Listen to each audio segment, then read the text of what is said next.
Utah State tomorrow, 4 p.m. kickoff. 2 p.m. is when our pregame coverage starts right here on San Diego Sports 760. Padres news, Seth Lugo is going to opt out of his contract, making him a free agent. And according to Kevin Acee, our Padres insider, he reported today the Padres have interviewed Yankees bench coach Carlos Mendoza. We'll talk about that coming up next.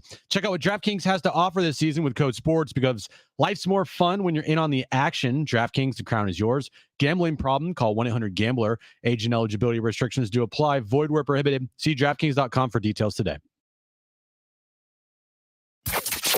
Getting you all set for that drive home. Let's just start the show. Here's Jon and Jim.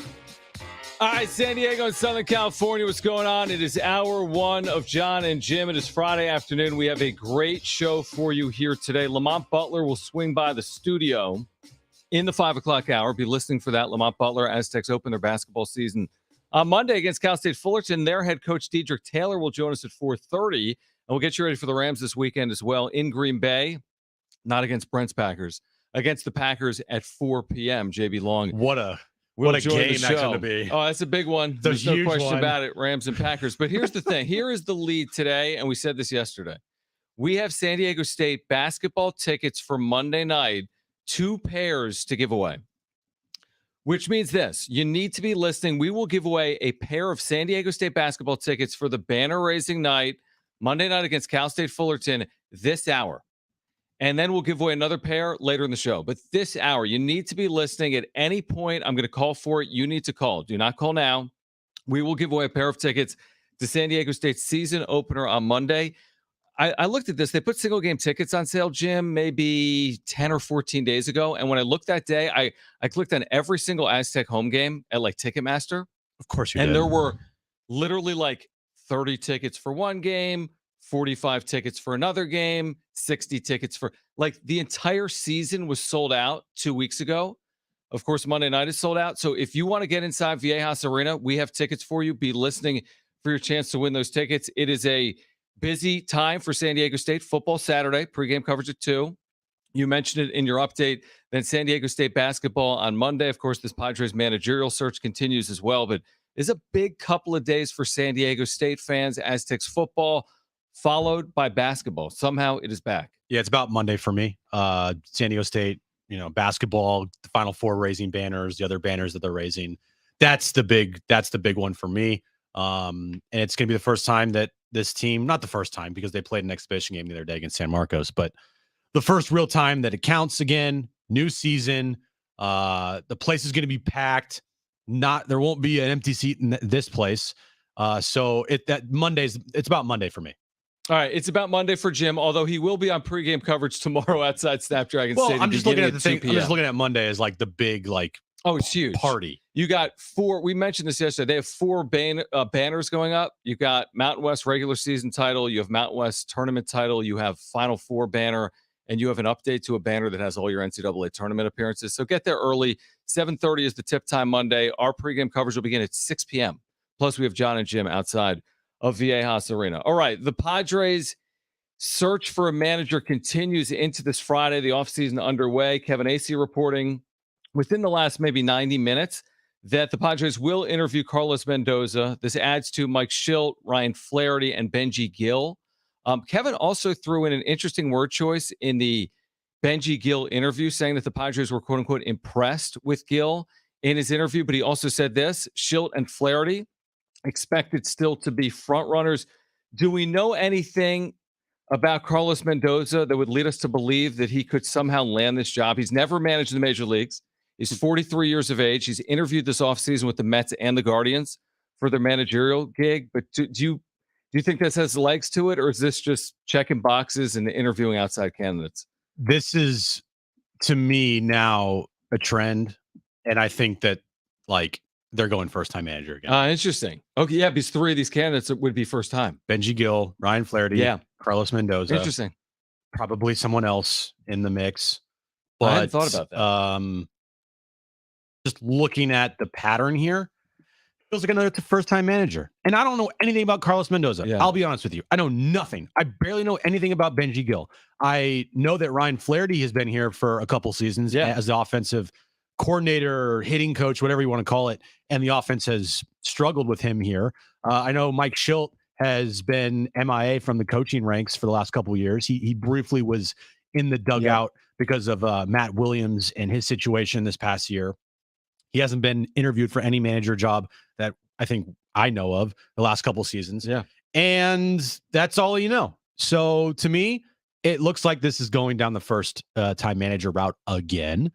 And I said this a couple days ago on the wrap-up show, and I feel like it still rings true for every single candidate that is being brought up or being talked about or having a potential interview.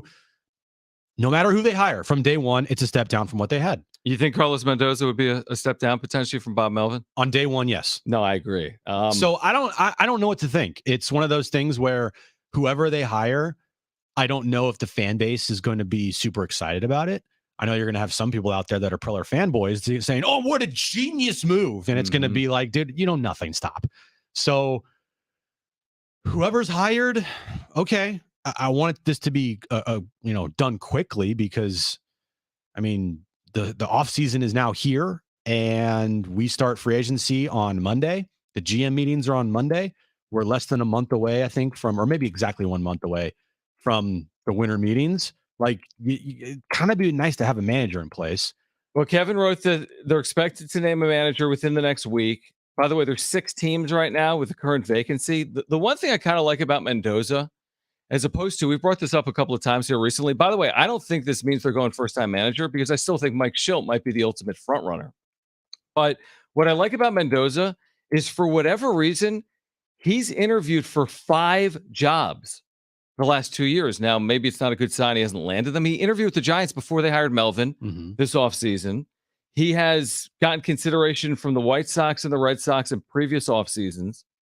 This year, he's interviewed with Cleveland and the New York Mets. Like, the guy's getting interviews. I don't know the reason as to why. He never played in the big leagues, I don't believe. I think he was a longtime minor leaguer.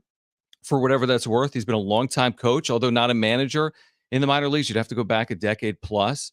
So it is interesting. I agree with you. You got 3 first-time manager candidates along with Mike Schilt. Does that mean they go first-time manager, or does it mean they're just going to consider people and say, you know what, Mike Schilt has the most experience and he's got the best resume, and that's why we hired Mike Schilt, because compared to who we interviewed, nobody had the same experience and resume as Mike Schilt. And if they go that route, I'll be like, okay, cool. Okay. Yeah, I feel like I'm Chad here. It's like, hey, Jim, they just hired the ex-manager. Okay.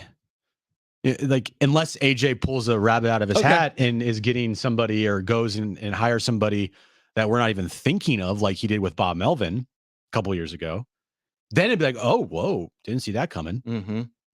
But I feel like this is the kind of opposite this time, where we kind of do see what's coming and we kind of do know what's coming, with a couple maybe surprise names thrown in there that are just first time guys, and to the whole interviewing multiple times with Carlos Mendoza. Is that a good thing? I don't know.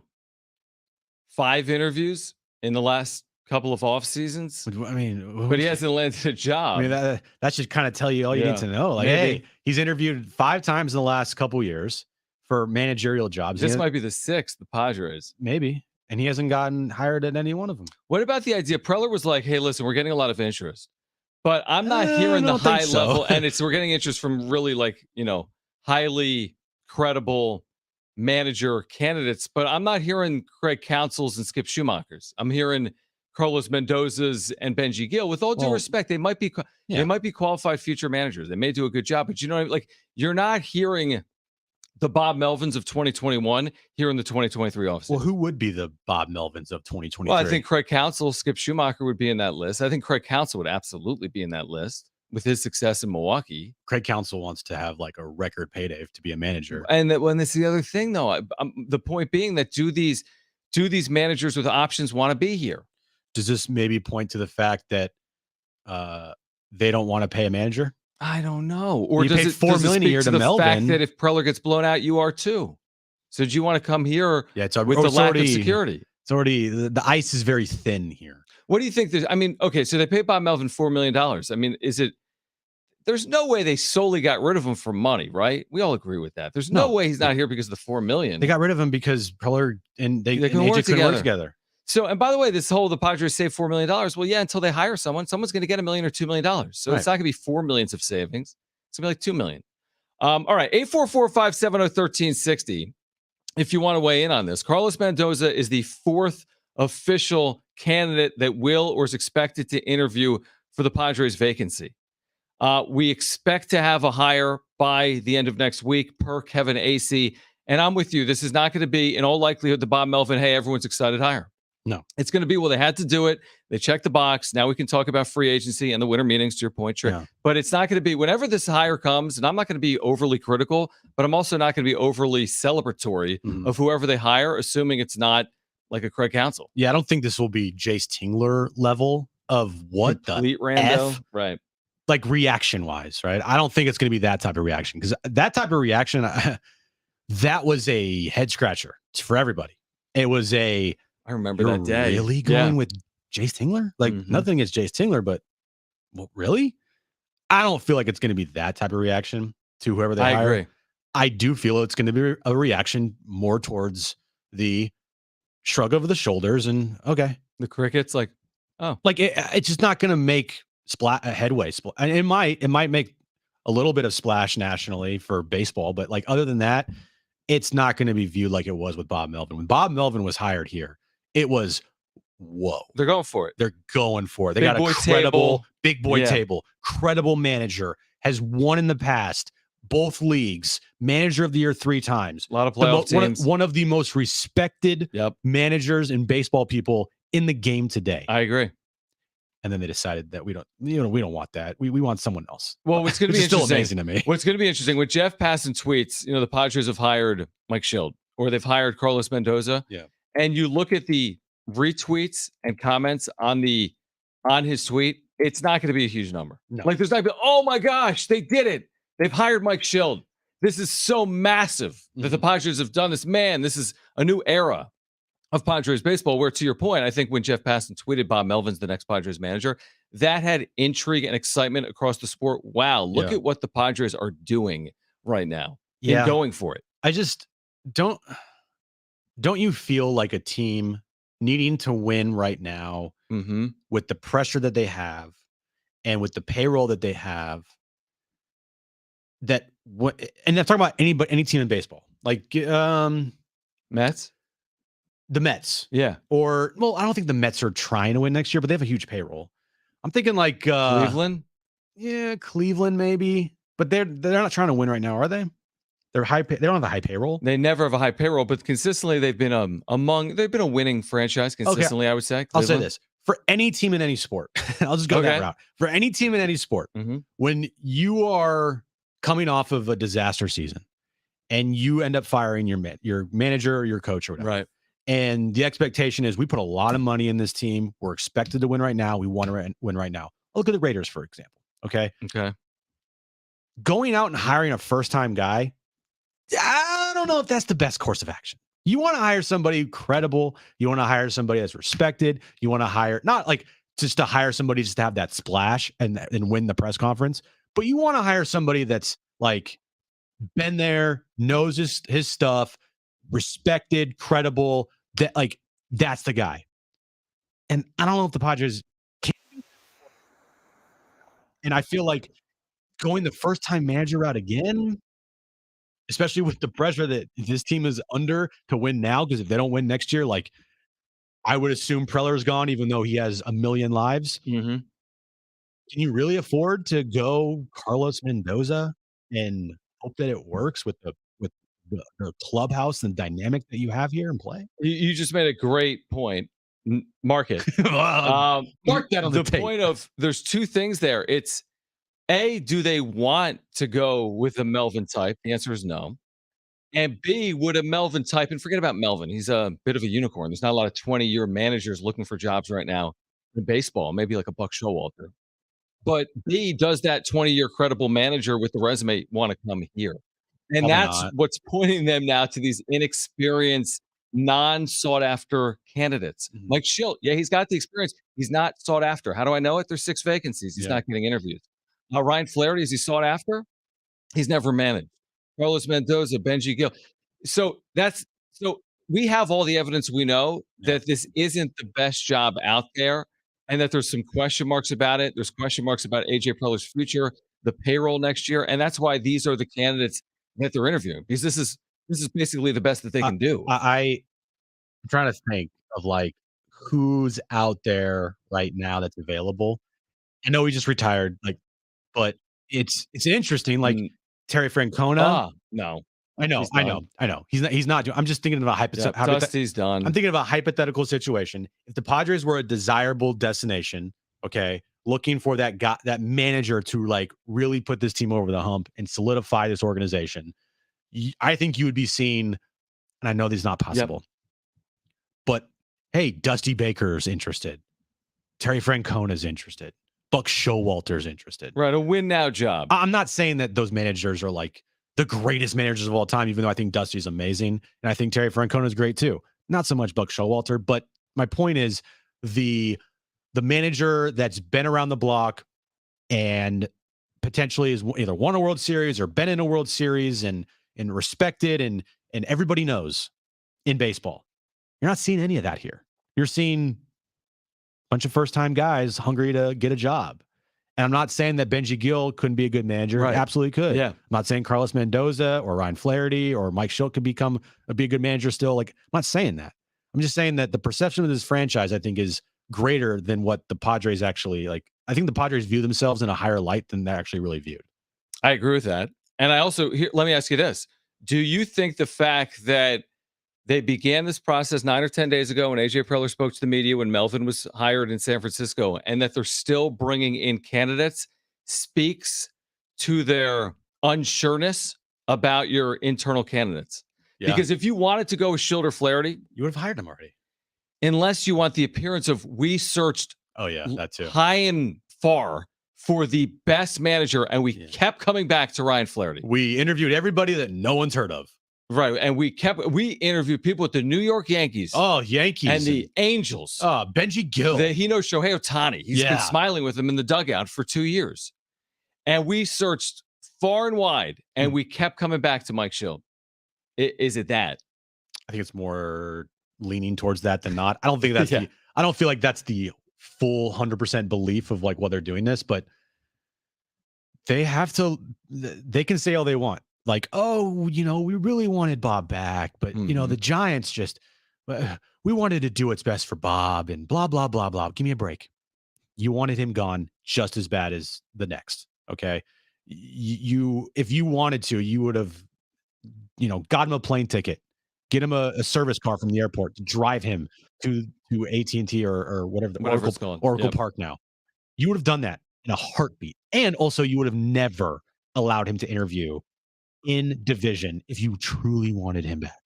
So the perception now is, I think what they're trying to portray is like, we wanted Bob, but Bob decided to go to San Francisco. So no, that's not really what happened. Stop it. So to your point of kind of playing this off, like we need to go out and quote interview everybody under the sun instead of immediately hiring Ryan Flaherty or Mike Schilt, because then that's going to look like, well, we're glad Bob's gone. We hired a new guy right away. Yeah, I think that's probably accurate. I do. It's just, we've spent so much time focusing on this manager. At the end of the day, I don't even think it's as important as like what they do with Michael Wacha. Yeah, who's their third starter? Yeah, or as important as what the payroll is going to be next year. Yeah, who's their first baseman next year? Yeah, who's in center field? Who opts out? Like all of those things.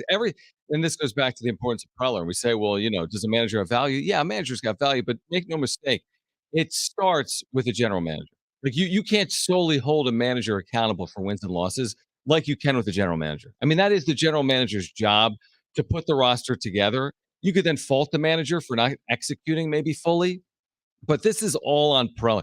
They could hire anyone, Jim, to your point, Dusty Baker, Terry Francona. That's not changing who you have as GM and how they're constructing this roster. Yeah. So it's not necessarily resulting in you winning more. I mean, again, I think managers matter, but I'm not going to say that it's the end all be all. And if Bruce Bochy was managing last year, then the Padres would have won the World Series. I would never go that far, nor would you. A perfect example is last year. How many times did Bob complain about roster construction? A like number. openly Yeah. saying, I don't have the pieces. Yeah. And they're what I'm given, like I can't play Matt Carpenter. Like I'm not going to play Matt Carpenter. Right. I have a closer that won't go 3 days in a row. I have a bullpen that I don't have enough pieces in it. I have no catcher. I got no first baseman. I'm forced to play Frank Grisham every day. Mm-hmm. Like, I need help. This is not the type of roster construction that I thought I was going to get here. And instead of potentially building a cohesive roster with more depth, you went out and signed a 30-year-old shortstop that can't hit 20 home runs in a season. You're talking about Xander Bogaerts. Yeah, that guy. Yeah. For $280 million. Right. That doesn't, I don't care who's managing your team. That has got nothing to do with the manager. Nothing.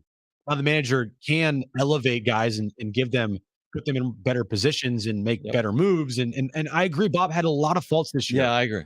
But like, hey, go out there, so and so, and see what happens. And they blow it. It's like, okay, is that the manager's fault or is it the person who gave him the player to go out?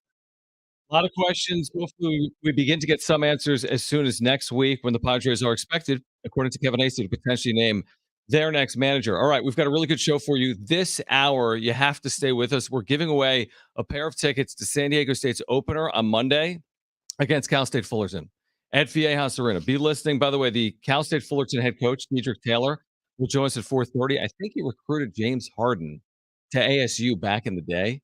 So Dedrick Taylor, head coach of Fullerton, will join us at 4:30. Oh, no. Lamont Butler. Oh, you're sneezing? Bless you. Brent, you have it? Chill. Lamont Butler will join us in studio at 5:30 to get us ready. We'll get him a for sneeze guard by then. Monday night. And also JB Long, voice of the Rams, will join us. We'll preview Rams Packers. But again, coming up next, your chance to win those tickets to Monday night at Viejas Arena. Plus, I'm going to sell you on Benji Gill. Something you need to know about Benji Gill as a potential manager. I will sell you on my preferred manager candidate for the Padres, Benji Gill. That's next.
We're giving away San Diego State basketball tickets within the next 15 minutes for Monday Night. Plus, I'm selling you on Benji Gill, my preferred next manager of the Padres. Next.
All right. This update is brought to you by DraftKings Fantasy Sports. Aztecs return the action tomorrow afternoon to take on Utah State. It's homecoming. Snapdragon Stadium, 4 p.m. kickoff. 2 p.m. is when our pregame coverage starts right here on San Diego Sports 760. In Padres news, Seth Lugo, he's opted out of his contract, making him a free agent. According to Kevin Acey, our Padres insider, the Padres are going to interview Yankees bench coach Carlos Mendoza.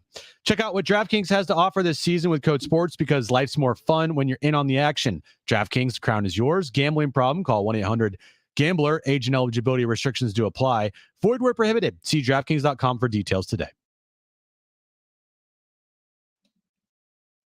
In 10 minutes, we're giving away San Diego State basketball tickets for Monday night, sold out, opener, banner-raising night. You're going to need something we talk about over the next 10 minutes. I'll tell you when to call, so do not go anywhere. We have those San Diego State basketball tickets for you over the next 10 minutes.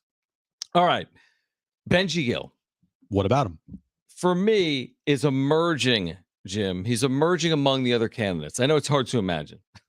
But I'm separating Benji Gill now from the rest of the group. And you want to know why? Why? Guy has flat out won as a manager. Now, he hasn't been given an opportunity in the big leagues, but this guy has won. Let me explain. So he's managed in Mexico. 2015 Mexican League, wins a title. Okay, that's fine. You could win a title. 2018, he wins a title. He's out of the game in 2019. He comes back in 2020. He wins a championship. 2021, he wins a title. Then, after the 2021 season, 46-17 with the Mexican Summer League team. WBC takes Mexico to the quarters, upsets USA. I think they were in the semis. They lost in walk-off fashion. Quarters or semis in walk-off fashion. Here's my thing. The guy's a proven winner. Now, it's more complex than the major leagues. AJ Preller is as important as anyone to the next manager. But this guy's consistently won. He has not yet been given an opportunity. Yes, he'd be a quote-unquote first-time manager, but he's managed. He just hasn't managed in the big leagues. He's going to get an opportunity somewhere. I say give him the opportunity here, because you don't have these unbelievable candidates all around you. Give it to Gil. Okay. Have I sold you? Okay. Okay, Chad. Okay. But you're not gonna say if they hire Gil. Oh, they had Schilt in house. No. Whoever they hire, I'm going to be fine. Like Mhm. there's not one person that's been reported linked to the Padres, even Carlos Mendoza, that I'm like, God, you cannot hire that person. Right. Whoever they hire, if they hire one of the people from this bunch here, to me, it's like, okay, I don't have like I guess Benji Gill, you could say, is like my leading candidate too, I like it. but it's not this for me at least, it's not this overwhelming uh hope that they go out and make him the new manager. It's just kind of like, okay, that I hope it works out. And I think it's just a lot of Padres fans might feel the same way, is like they're kind of just numb to this. Like another managerial search just for this whoever new manager comes in to be fired in 2 years or so. Mhm. Like that's the feeling I get. I get the feeling of not much excitement around this managerial search, kind of annoyance. Whoever they hire, whatever. Like a necessary, Yeah, it's just necessary. You got to do it. you got to do it. Yeah. There's not much. I mean, there's some intrigue, but uh, with all the candidates that are out there right now, I don't see this. Besides Will Holder, who loves Benji Gill, like they got to go out and get this guy. Yeah. Kind of just like, okay, AJ's going to be AJ, another first time guy. Here we go again. All right. Well, what about when Kevin writes? Because this is an interesting. It's not a throwaway line, but it's part of a sentence. This is after a comma. Sources said AJ Preller and other people involved in the process were impressed by their time with Angels coach Benji Gill earlier this week. Do they have to say that? That's just par for the course. You interview someone, of course, you're impressed with the way that they've interviewed. It bolsters them if they don't get the job. Or is that legitimate? Benji Gill actually impressed during the process to make him a legitimate candidate? We'll find out. We'll find out. You know, I can tell you this: I would much rather have Benji Gill than Ryan Flaherty, because because Ryan Flaherty's, I think, viewed as a AJ Preller right hand man type of guy. He was brought here by Preller. He was denied by Preller to interview anywhere else. He's been behind the scenes for the last couple years. There was reports and rumors of like, hey, Ryan Flaherty could be the next manager of this team back in August. mm-hmm. I mean, I don't think it's a Ryan Flaherty fault of his, but to have a guy potentially undermining the manager of the team, and it just, I would much rather have a guy from the outside than somebody that's already been here in the dysfunction for the last 3 years. I'm with you on that. It's Yeah. like, listen, Ryan Flaherty was here as your offensive coordinator, and I'm not putting all the offensive struggles on him, No. but you also aren't bolstering him No. because of their performances. What has he done here in San Diego that you say Man, he's really put his mark in there. Ryan Right, Flaherty, scouting. this team would be lost if they didn't have Ryan Flaherty. You say that about Ruben Niebla. You say, man, if this team didn't have Ruben Niebla, that's a problem. Great point. Ryan Flaherty leaves to go somewhere else. I'm sorry. Ryan Flaherty's probably a great guy. For me, won't be missed. The Ruben Niebla name, and he's not going to be the next manager. He's not going to be. It doesn't make any sense. They have a good pitching coach in place. It's Ruben Niebla. Yeah. I wouldn't want to now go have to hire a pitching coach I know. to elevate Ruben Niebla, and I think he's done a very good job with the staff. There's another interesting point here in the chat from our buddy Rich McGuire, who says, "Well, Benji Gill's a catcher, and catchers make good managers. Not that all former catchers are all great managers, but there is a theme. Yeah. A lot of former catchers have become very good major league managers. Yeah. So another feather potentially for Benji Gill. Would you want somebody, because we saw with Tingler, the ties between Tingler and Preller, like they were best buddies. Yeah. Would you want somebody with no ties to Preller? Yes. Yeah, me too. Exactly. And that's Benji Gill. That's potentially Carlos Mendoza. That's not Ryan Flaherty. It's not Mike Schilt. Mm-hmm. Because those are two internal candidates that have been here. And maybe I don't know if this is true or not, but maybe they are part of the dysfunction in the organization. Probably not, but they have been there and the dysfunctions happened while they're there. So they're in it. I want new faces. I want somebody new. I don't want a Preller yes man. I don't want a guy that Preller maybe has been grooming for the last 3 years.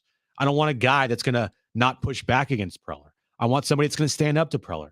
And I think the more we talk about it here, the more I'm getting talked into Benji Gill. Well, what about Carlos Mendoza, whose name popped up earlier today? You saw this from Andy Martino, SNY, who reported Juan Soto trade conversations had occurred between the Padres and the Yankees. Yeah. Within the last couple of weeks or months.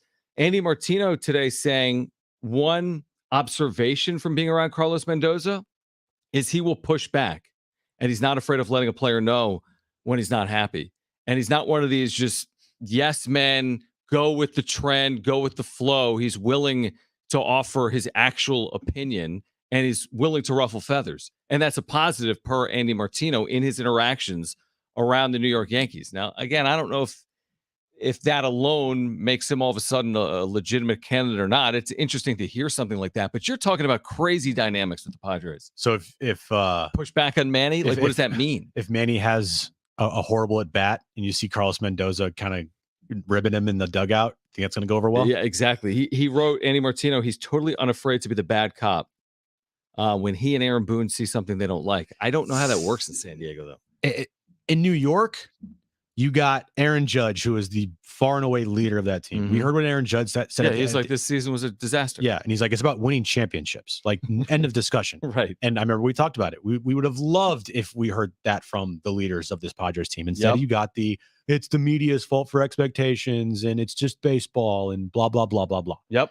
So you kind of have, like, that dynamic in New York, even though they didn't win this year. I think you have that dynamic in New York where you're not getting these crazy personalities in the clubhouse overtaking things, with Aaron Judge being the leader. I can't say the same thing. What about here? Can't say the same thing about San Diego. And that is the crazy part about this whole thing. Not only are you hiring a manager to deal with the dynamics of working with AJ Preller, but dealing with the dynamics of controlling this clubhouse full of massive egos. Good luck. Good luck, everybody. All right, you're going to hear from Woj, Adrian Wojnarowski. He's selling us in the NBA in-season tournament. Are you buying what he is selling? You'll hear from Woj on the other side.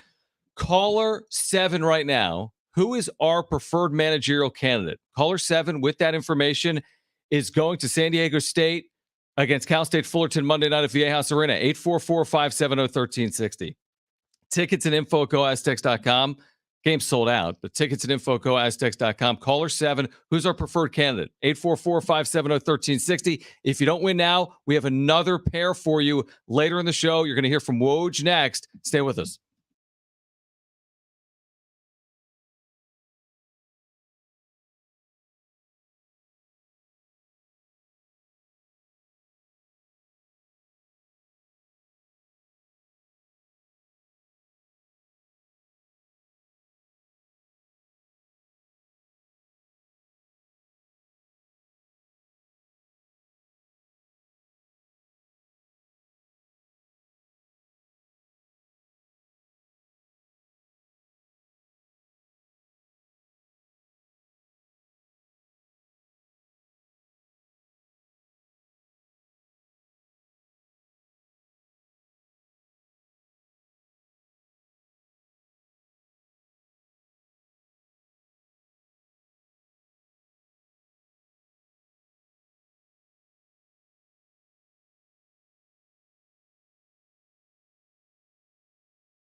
Adrian Wojnarowski, Woj, is going to sell us on the NBA in-season tournament that kicks off tonight. That's next.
JB Long is the voice of the Rams. Rams aren't playing their best football, I would say, of the decade right now.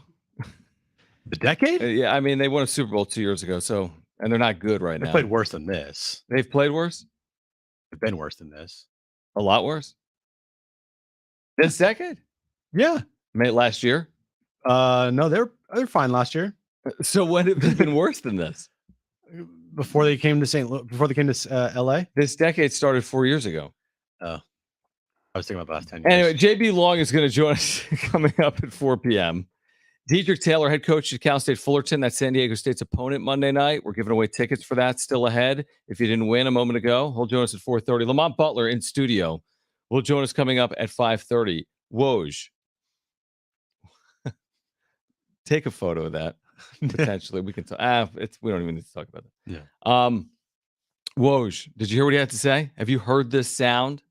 No, I haven't. I want him to sell me on it. He's going to sell you on the NBA in-season tournament that begins in about 45 minutes around the NBA. Should we hear it? I think that players, coaches, and then ultimately fans, take this seriously, that this is something more. I think especially once you get to the knockout round, the Final Eight, and then the Final Four in Vegas, that it feels like a real tournament environment. This is a long-term play for the league. It doesn't all have to come in 1 year. Yep. But this is something that they're certainly selling in their media rights deal. And they'll kind of be a standalone for whichever network or however this is bought. And so over time, financially, that's a big part of this for the league. But can they get the next generation of players? Cooper Flagg, who's headed to Duke next year, right, who might be the number one player in the draft next year. Victor Wembanyama, those players who are the future of the league, that they kind of grow up now seeing it and accepting it as a real serious part of the landscape. So we already knew that there are some monetary incentives for players if they're able to win this, just like there is if they win an NBA championship. But you reported this morning some additional incentives. What are those? Now the coaches. The players on each winning team would get $500,000, and then it descends from there. $200,000 for a runner-up, $100,000 for teams in the semis, $50,000 for teams in the quarterfinals. And now the coaching bonuses will mirror that. So the winning coach, $500,000 and on down, the winning head coach, and then the assistant coaches will share in a pool of money that'll be 75% of whatever the head coach is getting. This was a conversation that the league coaches had with Adam Silver back in September. And I think for the league, the more they can incentivize players, coaches, organizations to make this a more competitive environment, All right. Can I just say one thing? And then I want you to react to this. I hate to put it this bluntly, but something quasi sucks. I hate to say that because I want to see it play out when you need to incentivize. Like, you don't tell Patrick Mahomes, like, a reason to play in this year's NFL postseason is like, we're going to crown a champion and we think it's pretty cool. We know you're really like, they have the motivation themselves. The reason why you play this year is because we crown a champion. Yeah, like they have motivation. These guys are paid handsomely. You think throwing in another $100K? Listen, for you and me, life-changing stuff. Yeah. These guys get fined $50K for wearing the wrong socks. And you think giving them $50K is going to get them to perform as if it matters? I just think when you incentivize that way, they're not motivated based on what this thing is. The LeBrons and the Stephs of the There's world so many of those guys make more than $500,000 a game. Yeah. So what do they care if they're going to get this one less game? Yeah, they don't care. Like, in the 20 seconds that we've been talking about this, Steph and LeBron have made just $100,000 off their endorsement deals or whatever. Exactly. I honestly hope it works, but I'm just saying, when you incentivize with money to make something legitimate, and maybe that's how you have to get something off the ground. It just seems to me like since hard. Since 2018, they've tried doing that with the All-Star game because they thought if they, threw money at them, they would play defense. Yeah. And guess what? They still don't play defense.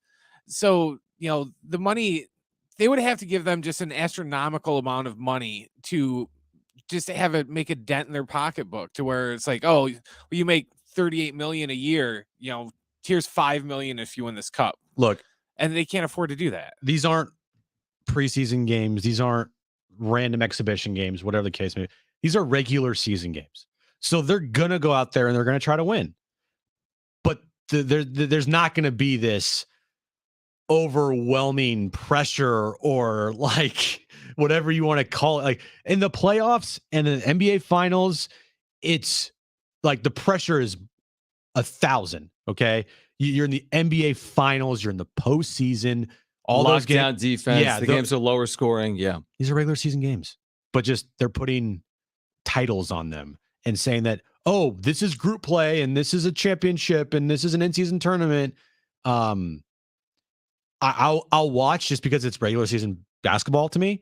But if like the Warriors ended up losing or if they lose a game, it's not going to be the end of the world. And I don't think fan bases are going to view it that way either. I think fan bases, if their team loses, it's not going to be talked about on the radio next day on Sports Talk Radio.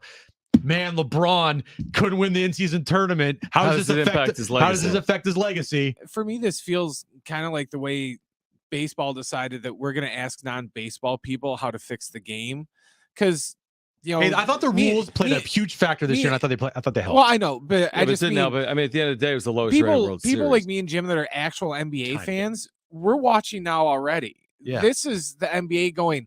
The casual person doesn't give a crap until after Christmas. So we need to do something to try and accommodate to the casual NBA fan that doesn't care until Christmas. What about in the chat, David, that says maybe the winner of the tournament gets an automatic postseason spot? The problem with doing that is you're talking about like 5 games or 4 games. So like you win this thing, there's 4 regular season games and a quarterfinal, a semi, and a championship. So there's 7 games. And let's say that team does win it, and then the team isn't very good. And what seed do they get? Yeah, that's exactly what would happen. It'd be the worst team in the league would end up winning the cup, and then they would get thrown in there over some team that deserved it more, and then everybody throw a fit. So listen, they got an on-ramp here. It's not going to be the greatest event ever created in sports history in year 1. They're going to stick with this thing. They see it as a way to create revenue. They have to. There's going to be sponsors attached to this thing for forever. And it does start tonight, and there'll be some eyeballs on it because nobody has seen it before. But I don't know. Again, when you're like, oh, they're going to give them $500,000. Like, dude, when you start talking about money as the reason why they're motivated, that's how I know that they're not motivated. All I'll need to know about how the players view this in-season tournament is if you see any stars sitting out, and also whoever wins, if it's like the Nuggets or the Warriors or the Bucks, I want to see their reaction to winning it. Is it like, oh, cool, great, right? Or is it like legitimate? Oh my gosh, this is the greatest thing ever? Because I don't think it's going to be that. I'd like to see some excitement coming from outside of ESPN too. You know, I see nothing. Yeah, NBA on TNT, Chuck and those guys, they're barely even talking about this because they know thing. it's stupid. But yeah, well, exactly. They But have on rights to it too, though. ESPN, they're talking about it like ESPN just signed a multi-billion-dollar deal with the NBA a few years ago, and they're trying to get their money back. Because ESPN's the only ones like, oh, this is so great. Everyone's so excited about it. It's just like, well, I want to hear from somebody that doesn't work for ESPN. Tell me how excited they are. Are you excited for it? NBA No. in-season tournament that kicks off tonight, 70470. Start your message with team. We'll get you ready for this week in the NFL, Rams and Packers with JB Long, the voice of the Rams, on the other side of a break. We still have San Diego State basketball tickets to give away for Monday night at Viejas Arena. We'll be joined by Lamont Butler in studio in the 5 o'clock hour. Don't go anywhere. Hour 2, Jon and Jim next.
and deserve to get beat.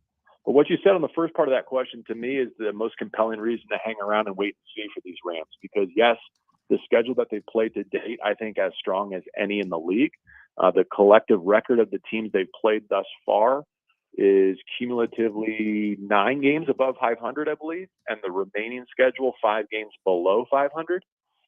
So there aren't any cupcakes or layups the rest of the way, but is there a chance to make some headway and to get to that 9, maybe 10 win threshold, which has always been good enough for a playoff spot in the NFC since the league went to this 17 format? Yeah, I think so. And so it all starts with finding a way against the Packers as underdogs on the road once again. Yep, Rams Packers Sunday at 10. You can hear it right here on San Diego Sports 760. So, JB, how long have you been the voice of the Rams? This is year 8. So here's my question. Have you been to every NFL venue as a broadcaster, and where does Lambeau rank? The answer would be yes, except we didn't travel during the 2020 season, the pandemic season, so we missed the likes of Philly, Buffalo, Washington, Miami. So those are still out there. But because of the way the NFL does scheduling on this kind of rotational, pre-formatted basis, I think this will be my 6th trip to Lambeau. Wow. If not 7th, including a preseason trip. So our fan base is like, you got to be kidding me. How come the Rams always have to go play the Packers on the frozen tundra? When do they ever come to us? Well, the answer is they'll come to you next year. But Lambeau is certainly up there. I mean, talk about a hallowed hall. It's a special place. Their fan base is spectacular, as nice as they are passionate. And the cheese curds are as good as they get right across the street. JB, one more from me. Aaron Donald, haven't really heard much from him on national level this year, but you watch him every game and you see him at practice. Has he been that dominant self this year or not? Yeah, I mean, I think last week was a great example. He gets 2 early first quarter sacks, and it looks like the Cowboys aren't going to be able to block him or the Rams pass rush for the entire day. Unfortunately for Donald and the Rams, the Cowboys didn't have to block him the rest of the day because they built such a large lead that they were able to play quick game and hand it off and just neutralize his impact. So he's still elite. He's still one of the top 4 or 5 defensive players on the planet, if not in the entire sport. But they've got to get him in some more favorable circumstances. Like, you got to get an opponent down 2 scores, 3rd and more than the sticks for him to really get his fingerprints over a game. And unfortunately, the Rams just haven't had that margin for error, right? They're not playing in those types of games. Instead, they've been in trail positions quite a bit and haven't been able to capitalize on special teams or on defense the way that we'd all like to see. We're at the midway point. They still get to score on defense, so perhaps that's out there for them. You calling any college basketball this week? Yes, and actually I'm in Salt Lake City for Arizona State, Utah football first, then to the Midwest for the game we've been talking about. And then next week, let me think ahead. I've got SC's home opener Thursday and then UCLA on Friday night as well. So yeah, it's busy here. time. It's here. No doubt. Busy time. JB, we appreciate it. Safe travels this weekend throughout college football to the Midwest, and then calling some games next week as well, and we'll do it after the bye. Thanks for doing it as always. Thanks, JB. Likewise. Happy hoop season to you and the Aztecs and to Butler, and I hope I didn't steal any of your time. No, we appreciate it. Yeah, we're looking forward to, of course, Aztecs Hoops here. You can hear it on San Diego Sports 760 Monday night. We have tickets for the Monday opener coming up. Be listening. And again, Lamont Butler will join us in studio in the 5 o'clock hour. To summarize everything JB said, Rams are in a tough spot. Just look at the schedule and what they've had. I mean, maybe there's a path, Jim, to kind of be in a wild card pursuit with like 3 games left, or maybe not. Maybe they're just buried. I mean, if things go south, they could go real south. They could win what? They could be 5-12, 6-11 type team. Probably, yeah. And it's kind of feels like a reboot situation there almost. So. Again, they won it all. I know, but hey, it's fine. They went for it and they got a championship, and I think all of the Rams fan will all the Rams fan is fine with it. Yeah. Just like Chargers fan. Yeah. All right, let's get to this. And for the wrap, presented by Sombrero Mexican Food. Check out their website at sombreromex.com.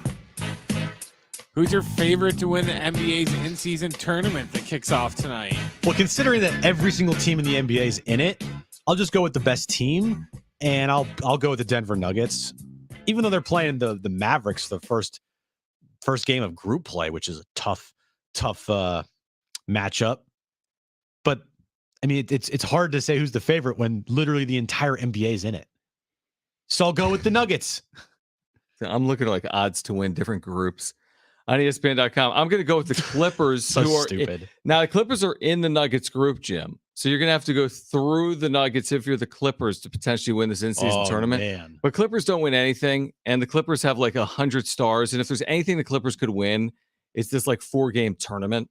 So because of that, because I feel like their motivations are higher than teams like the Nuggets or the Lakers or the Warriors or the Celtics or the Bucks, because those teams want to win NBA championships, I'm going to pick the Clippers to come away with their first ever title and to tear down the Nets or whatever you do, cut them down in Las Vegas this December. The James Harden trade will really pay off in a big way. It could in Like, Vegas. Hey, look, guys, we won a championship with James Harden. Don't mind our first round knockout in the playoffs actually matter. But we won the in-season tournament.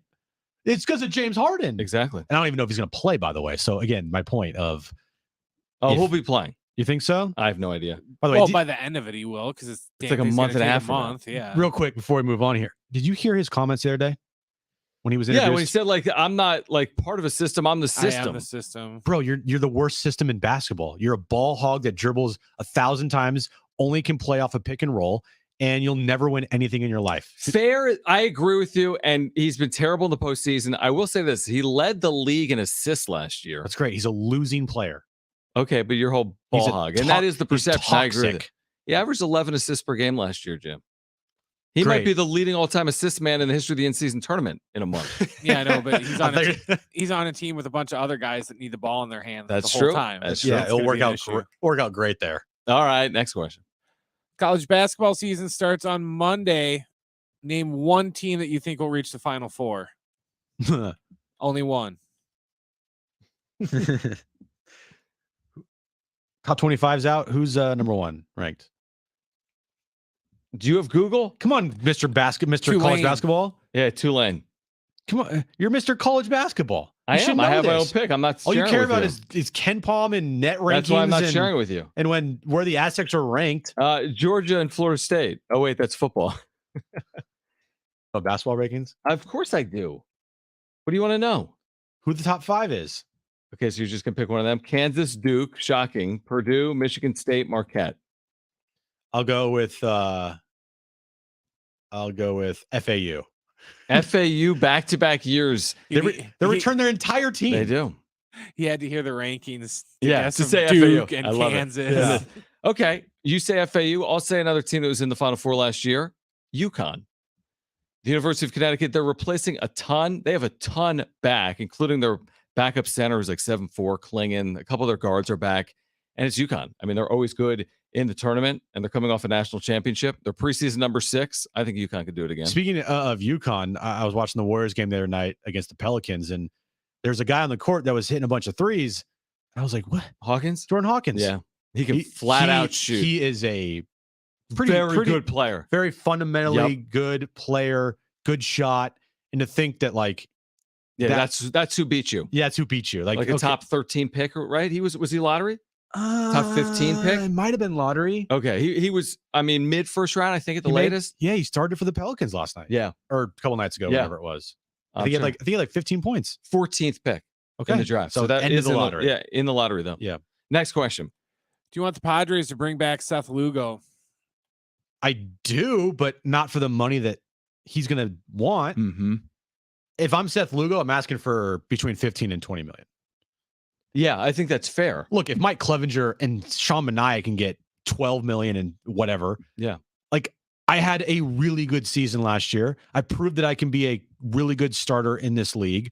My stuff is, I have elite secondary stuff, right? His changeup or his curveball is elite. Spin rate on that thing is crazy. I am looking, if I'm Seth Lugo, for a $15 to $20 million contract next season per year. I don't think the Padres can afford that. I would love Seth Lugo back, but I think he's going to be priced out. This is where AJ Preller has got to make his money. Go find the next Seth Lugo and don't pay him 20, pay him 8, because that's how they have to navigate this thing. Go find the next Matt Carpenter.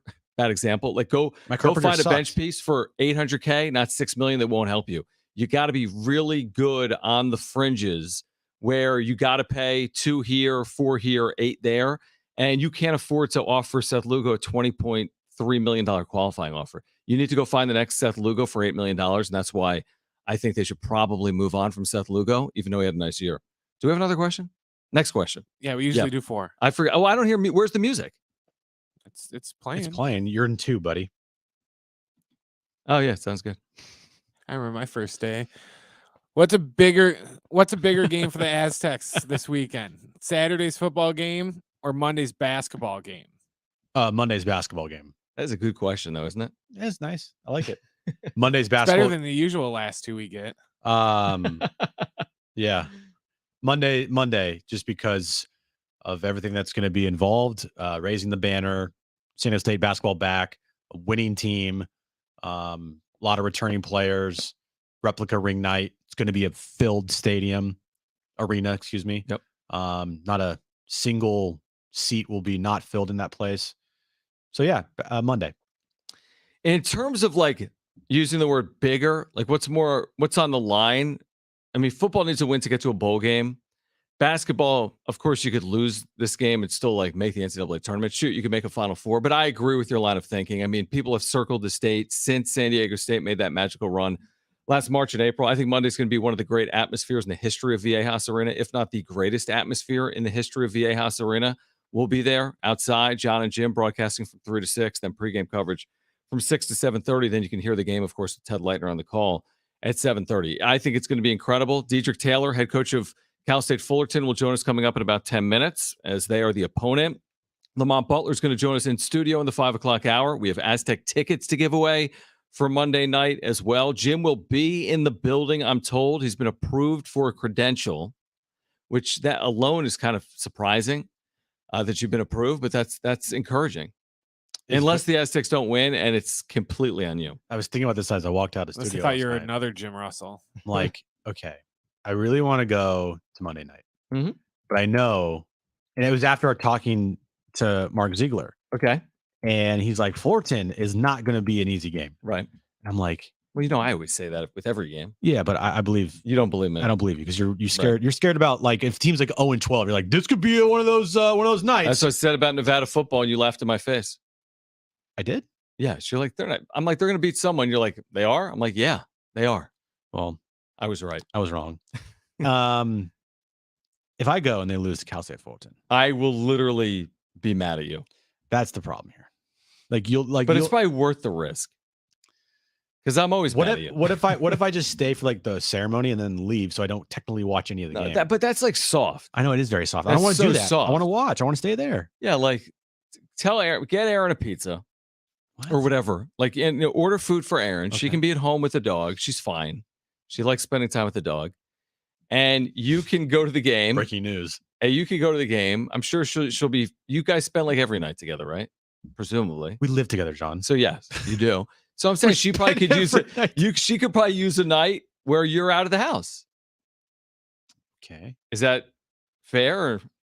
But I'm not. It's not about. This doesn't have to do with Aaron. It has nothing to do with Aaron. Okay. Nothing. Then stay for the game. It has everything to do with the fact that they can't lose. Correct. Because if they lose, 1, you will hate me. 2, I think Dutch will hate me. 3, yeah, I'm never getting credentialed again. Correct. And 4, well, I don't have a 4th, but you don't have a 4th. Yeah, you get my point. Yeah, but other than that, you know, regardless, we'll find a way to blame you. So you might as well just go.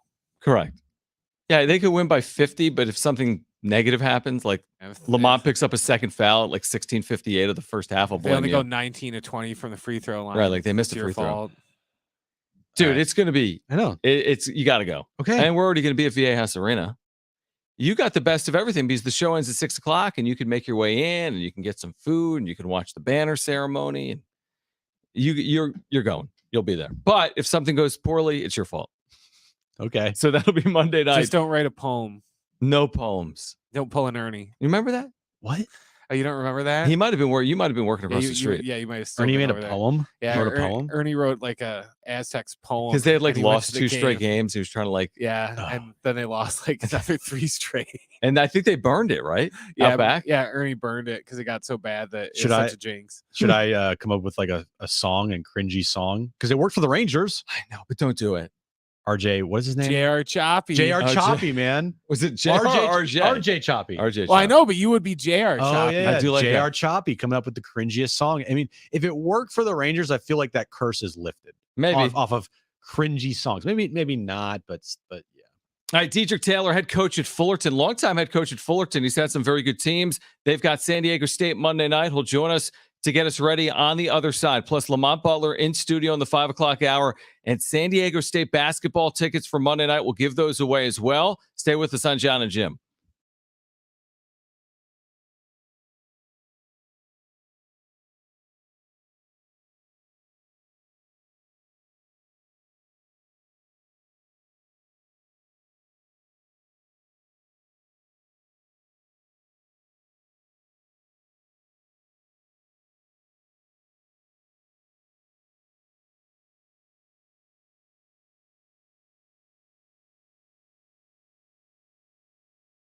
All right, so you're getting ready for homecoming this weekend. Snapdragon Stadium. Get everything you need. Everything you need with a local grocer, Windmill Farms. And their owner, Trevor, and his family, they've been in the grocery business for 20 years. They have everything you need for your game days. They have everything you need for your work weeks. If you're looking for a place to grab lunch, it is the spot because of their award-winning deli I've been telling you about. Your 8th sandwich free. You heard me right. With a sandwich card, your 8th sandwich is free. And here's the thing with their sandwiches. They keep the prices incredibly low. They have an amazing menu, so many selections, and they use the freshest, highest quality ingredients. Hey, guys, it is Schaefer. We've been telling you all about our friends at Windmill Farms, the college area's natural grocer. They've got you covered during your work week and on your weekends for your game day needs with the organic farm fresh produce and meats, the amazing beer selection. You need to see their beer wall. It's incredible. The craft beers, the kombuchas, whatever you need, they have. Plus their deli with the award-winning sandwiches we've told you about. They're centrally located off of Del Cerro Boulevard. They're right across the freeway from Montezuma Mesa. They've been family-owned in San Diego for over 20 years.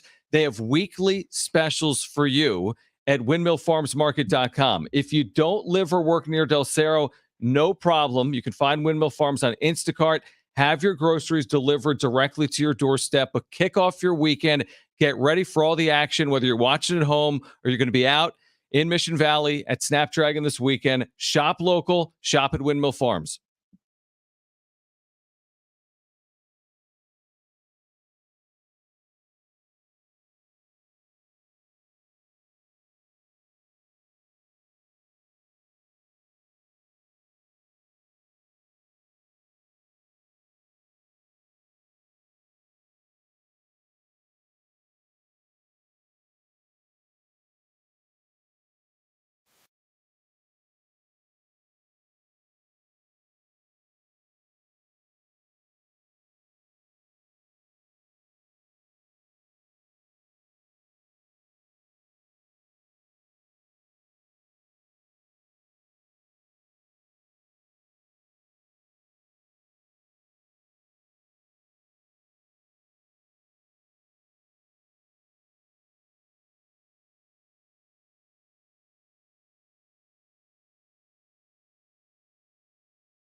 All right, this update is brought to you by DraftKings Fantasy Sports. John, the in-season tournament is underway.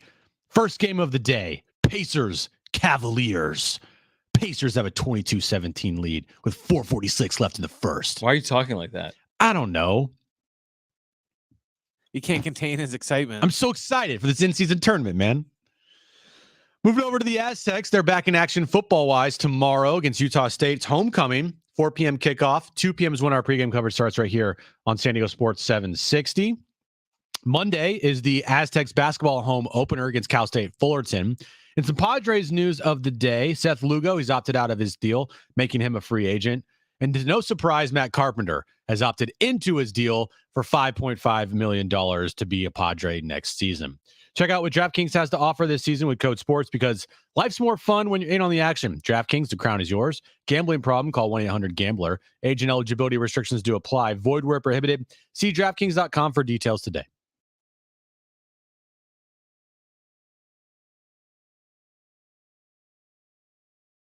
All right, we do have a pair of tickets we're going to give away to San Diego State, Cal State Fullerton, Monday night at Viejas Arena. It'll be a scene. Be listening for your chance to win those tickets. Of course, you can hear the game right here on the home of the Aztecs, San Diego Sports 760. We're excited right now to catch up with Dedrick Taylor.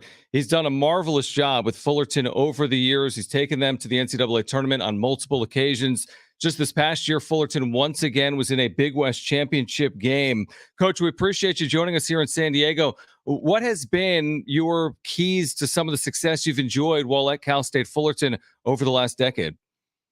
Appreciate you having me. I think, the keys are being around good quality guys, high character players, or young men, I should say, that are actually talented enough to get better and grow and develop. It's going to sound weird, but playing teams like San Diego State, they give you so much feedback and so much great opportunity to get better. And that's what we've been fortunate to be able to do over the course of the last decade. You opened up with San Diego State last year, and they've had a lot of changes with their roster. They do have a lot of returning players. But what's your expectations for how you guys match up with San Diego State?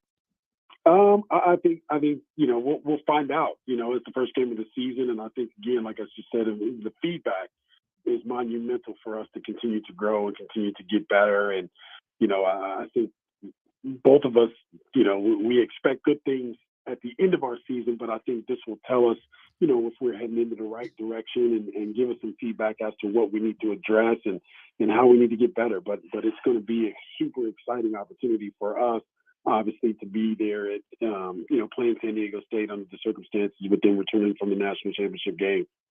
Dedrick Taylor is with us. He's the head coach at Cal State Fullerton. He's been very successful. So, Coach, I know you've really used the transfer portal to your advantage a lot over your time at Fullerton, as a lot of programs have, including San Diego State. But the portal has like two sides to the coin, right? Like you lose Latrell Wrightsell to Alabama, but you've really recruited extremely well via the portal as well. As a head coach in this climate, in this era, how do you navigate the transfer portal and be successful with it at the level in which you're playing in the Big West?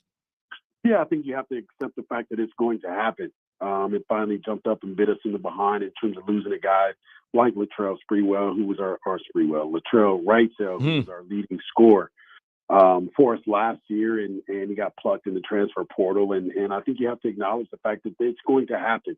So you can't get too emotional when it does happen, and you just have to regroup and recover. And we and our staff, I should say, not myself, our staff has been excellent in terms of just evaluating guys and finding out who fits what we're trying to do. And the good thing is that we've been able to identify guys because of the fact that they've done something. They've done something at their previous school and they're looking for a change or whatever the case may be. And we've been able to take advantage of that. And really, it just boils down to again, high character guys that are about the business and about working and about finding success. And we've been very fortunate to be able to do that. What's your expectation for Monday night? I mean, it's going to be a very raucous crowd. First time that San Diego State's back at home in front of their fans for celebrating the Final Four appearance and also the national championship game last year. What do you go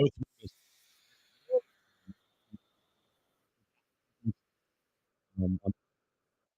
I don't know that you can do anything to kind of prepare for that type of atmosphere and what the expectations are. But we do have, a handful of players that experienced it last year in terms of just the on-court pressure that San Diego State puts on you both offensively and defensively. And, we're trying to do everything we can to get ready for that. But I don't know that there's anything you can prepare for that's going to give you a feel for what to expect, what's going to happen on Monday night. I mean, that thing is going to be absolutely crazy. And I will say this, if it gets out of hand, I'm just going to exit stage left. I'm not going to get attacked or anything. I'm just leaving. Oh, okay. Just leaving the court. For Aztec fans, remember last year it was a very competitive game for a good majority of the game last year, the Aztec Fullerton opener at Viejas Arena. Now you have Max Jones back. Coach, you've done incredibly well recruiting out of Division II. Max Jones is one of those guys. He was a really good player at Tampa. And what are your expectations? I know he was in your program last year. He's one of these guys that looks like they could really, take another leap in his game, right, this year? Yeah, no doubt. I'm expecting for him to have, and what he's displayed is just a different level of confidence. And that's the biggest difference between him this year and him last year. He is who he is. He does what he does. In terms of a multifaceted player, he makes plays for others. He makes plays for himself. He's got great size, he's athletic, and obviously he's lefty, but confidence that he exudes while he's out on the floor with the ball in his hands. He gives him self-confidence, but he also gives the other guys around him a level of confidence, both offensively and defensively. He's just been a different player for us this year, and we've appreciated that from him. But it's also it goes back into our mantra of develop you. It goes back into our mantra of being able to develop and grow and get better. And I think he's done that. But most notably, he's done that from a confidence standpoint. And we're expecting big things for him. What are your expectations for your league, the Big West, this year? I think it'd be really, really competitive, like it is every year. I heard a guy say, always the hardest league is the league you're in, and I truly 100% believe that. I think Santa Barbara and Irvine will be extremely tough just because of the way that they recruit, because of the way that they coach, they go about their business, and it's really professional, but very, very competitive. I think Davis and Hawaii to be right there. Long Beach State will be really good because I think they have almost 11 players back. And so I expect them to be super experienced and probably ahead of the curve in a lot of areas because of that experience. So our league will be nothing short of super competitive, top to bottom. And, like any night, anybody can beat anybody. And so that also will play into the grand scheme of things. Finally, Coach, I know you get asked about him a lot. James Harden, you coached him at Arizona State. You recruited him. You helped develop him. He's back in Southern California right now with the Clippers. What do you think about that fit? I know Harden's obviously been in the NBA a long time, and you coached him a while ago. But what do you think about that fit, him returning to Southern California to play for the Clippers?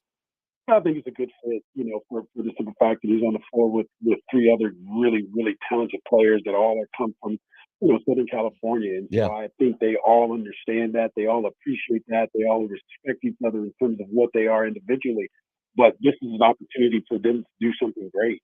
And I think they all are professional enough to be able to understand what that looks like. And I'm excited to see what that does for them and how they execute that. Obviously, don't tell them I said this. I'm a Laker fan through and through, but I will be cheering for the Clippers as long as he's there, just because I think they do have a chance to do something special because they're talented, probably just as talented, if not more, than most of the teams in the NBA. So if they can figure out how to work and exist together and then execute the game plan night in and night out, I would say good luck to most defenses that are trying to stop those guys. Of course, a lot of Aztec fans rooting for the Clippers as well because of Kawhi Leonard's time here recently in Los Angeles. Dedrick Taylor, congratulations on all your successes. We're looking forward to the upcoming year for your program. We're looking forward to Monday night. Best of luck as you get your season underway, and thanks for doing it today in San Diego. Awesome. Thanks for having me. Take care, and we'll see you guys down the road. Yeah, we look forward to it. Dedrick Taylor, he's done a really good job. Again, he's coached James Harden. He's taken Fullerton to the tournament twice. You know this, Jim. If you're Cal State Fullerton, you are thrilled for this opportunity. I mean, this is like your season. You could make your season Monday night. Yeah, you couldn't ask for a better way to start your year as far as like you're going to go into an environment that you're probably not going to get anywhere else. I don't know the Cal State Yeah, no, Fullerton they're not going to schedule, get this environment. but you're not going to get this environment all year long.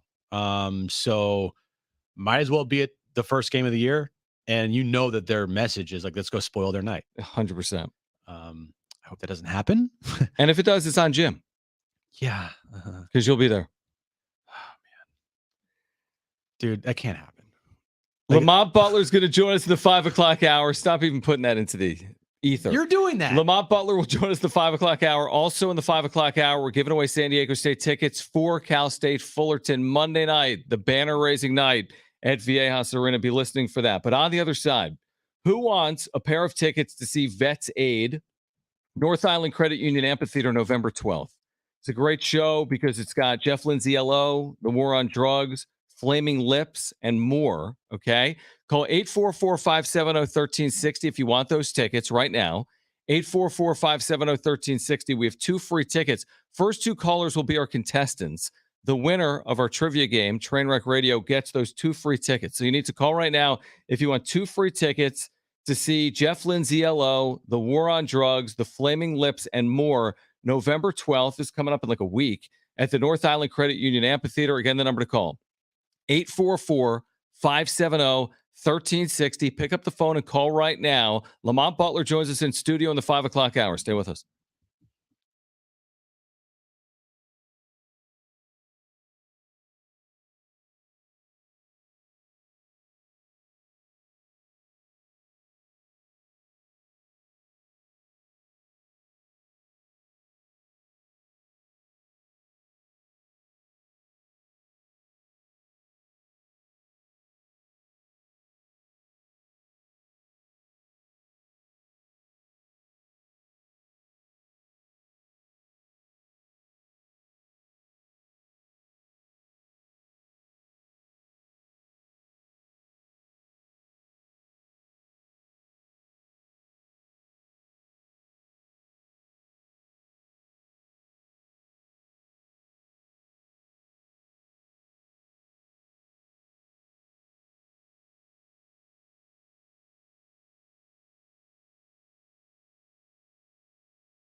All right, caller 2 just dropped off, so you need to call 844-570-1360 if you want to play Ben in Trainwreck Radio. That's trivia for a chance to win a pair of tickets to see Jeff Lynne's ELO, The War on Drugs, The Flaming Lips, Stephen Stills, and more. This is November 12th at the North Island Credit Union Amphitheater. We have 2 free tickets.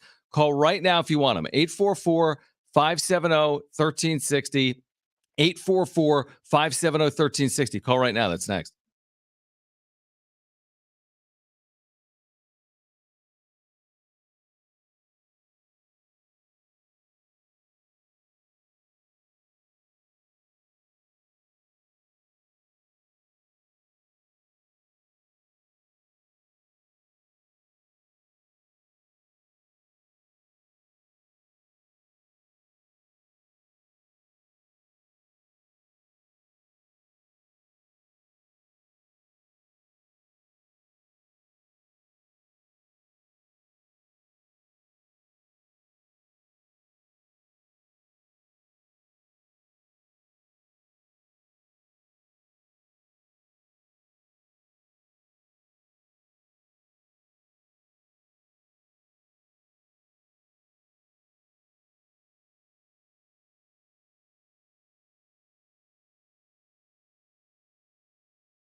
All right, we're watching the in-season tournament. Are you? And I'm taking time out if I'm in the Knicks. They're down 9-2. Are you on my side? Yeah, I am now. I was all excited for it, but now I'm watching it. It looks like just like an NBA game with stupid courts. Yeah, yeah, it's just another Friday. Hey, the Knicks listen to you. They took a timeout. They took a timeout. You can't let this thing get out of hand. Do you think Thibodeau's like, guys, step up? Right. If we want to get to the Final Four, yeah, if we want to Vegas, do you think in the huddle, like, we got to get to Vegas? All right, Vegas on 3. No, I don't think any of these guys know that the tournament ends in Vegas.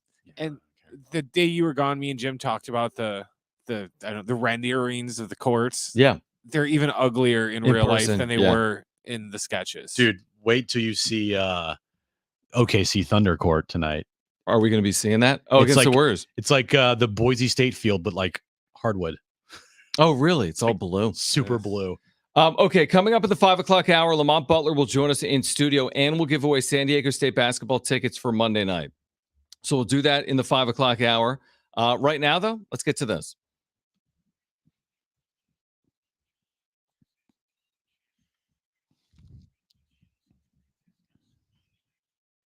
All right, 3 questions, 2 contestants, 1 lifeline. Today's 2 contestants, we have Ben and Keith. Ben, you called in first, so you have your choice of John or Jim. Who do you want to go with? John. All right, so Ben and John. Is this Ben Fadden? There's a different Ben. Okay, I like it, though. You know it's me. Keith, you get me, all right? Okay, sounds good. Let's win. Let's win, baby. Brent, question of the day. All right, as we've been talking about, the NBA in-season tournament is underway right now.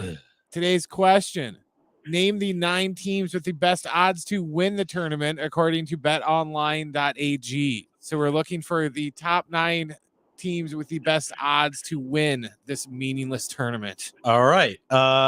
Keith, you're up first. What is your first guess? You do have a lifeline if you want to use it. I think I'll go with the lifeline. Already? Okay. Well, I didn't really understand the question. All right. So there's this in-season basketball tournament in the NBA called the NBA Cup. And a betting site has the 9. There are 9 favorites. You're being asked right now to name the 9 teams that are considered "quote unquote" favorites to win it among the 30 teams in the NBA. So name a good basketball team. Right. Spurs.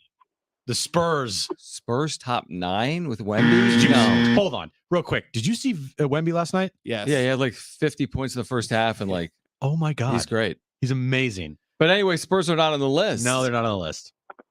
Ben, you're up next. What's your first guess? You do have a lifeline if you want to use it. Clippers. Clippers top 9. I like that. Yes. On the list. Top 9. Keith, you're back up. What's your second guess? You do have your lifeline if you want to use it. Lakers. Lakers. Yeah, On the list. safe. Ben, you're next up. What's your second guess? You do have your lifeline if you want to use it. Denver Nuggets. All On right. the list. Keith, you need this to stay in the game. What is your final guess? You do have your lifeline if you want to use it. Philly. Sixers. Sixers. Top 9, Brent? Sixers. Are the Sixers on the list? On the list. Yes. On the list. Woof. All right, Ben, you could walk this off here, though. What is your final guess? And you still have your lifeline if you want to use it. I'll use it. Wow. I'm going to use Jim's favorite team, the Golden State Warriors. I think they're a top 9 betting favorite. I think they could win it all. I think they have the pieces. Do you think they could? The pieces. Do you accept Golden State as a top 9 favorite to win the NBA in-season tournament? Is that yes or no? Yes. Yes. Boom. Walk off with the Warriors on Jim and Keith. How's that feel, Jim? It's fine. It's All okay. right. Who else is on this list? Then we'll tell you what Ben just won here on Trainwreck Radio. All right. The Bucks, Celtics, Nuggets, Lakers, Cleveland, Golden State, Phoenix, the Clippers, and then the Sixers are last. All right. So the best 10 teams in the league. Best 9. Yeah. The best 9 are the best 9. Here's my question for you, Jim. One of those 9 teams wins it or the field? One of those 9 teams. Yeah, I take one. You think they're motivated? I just think they're just good. They're just better basketball teams. Yeah. It's not about motivation. They're just going to win They're games. just going to win games. Yeah, like that's a good they're point. good teams. Like tonight, Milwaukee, New York. It's just Milwaukee's better. Yeah, Milwaukee's just better. Like imagine if an NBA Finals matchup was the Knicks versus Milwaukee. It wouldn't happen because they're both in the Eastern Conference. But Milwaukee would win. Yeah. Yeah, regardless of motivation. I got you. All right, congratulations, Ben. You have won a pair of tickets to see the Vets Aid concert, North Island Credit Union Amphitheater, November 12th. Make sure you're there. Joe Walsh presents an all-star lineup with Jeff Lynn's ELO, War on Drugs, Flaming Lips, special guest Steven Stills, and more. More information and tickets at Ticketmaster.com. And again, you can win those tickets. Well, you just actually won those tickets, but you can get more information at Ticketmaster.com. Still ahead today, by the way, Jim. We've got that pair of tickets to San Diego State Monday night, an incredible giveaway, and a 4-pack of tickets to Snow Jam 2023 at the Del Mar Fairgrounds. Now, here's what we're going to do in the 5 o'clock hour. Lamont Butler is going to join us. Yes. And we're going to give away these San Diego State tickets.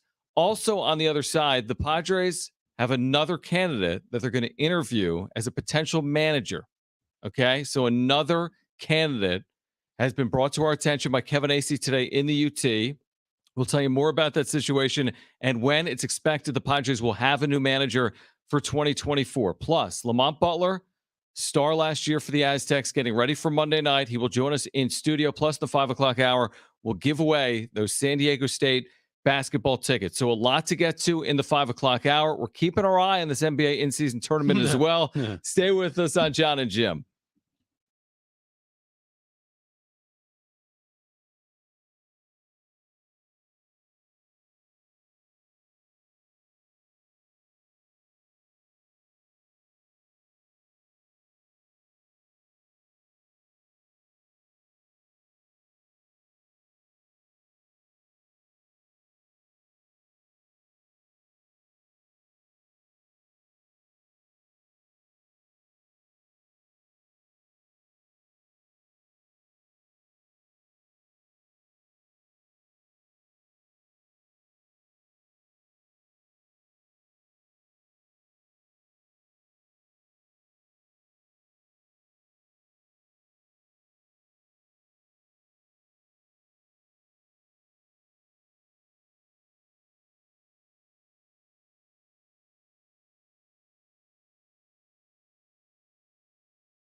All right, this update is brought to you by Staples Stores. Aztecs are back in action tomorrow afternoon to take on Utah State. It's homecoming at Snapdragon Stadium, 4 p.m. kickoff. 2 p.m. is when our pregame coverage starts right here on San Diego Sports 760.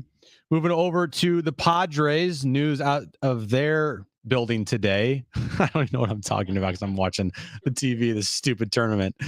Matt Carpenter has agreed to return to the Padres next year, picking up his player option for $5.5 million. Seth Lugo, he's opted out of his contract, making him a free agent. And according to Kevin Acee today, Padres are going to interview Yankees bench coach Carlos Mendoza. Staples Hall of Deals mean amazing savings for the holiday season on hot tech like laptops, game systems, earbuds, and more. Right now, save up to $300 on select PCs. In store only. Offer ends 11/11. See an associate for details. Have yourself a merry little holiday deal at Staples.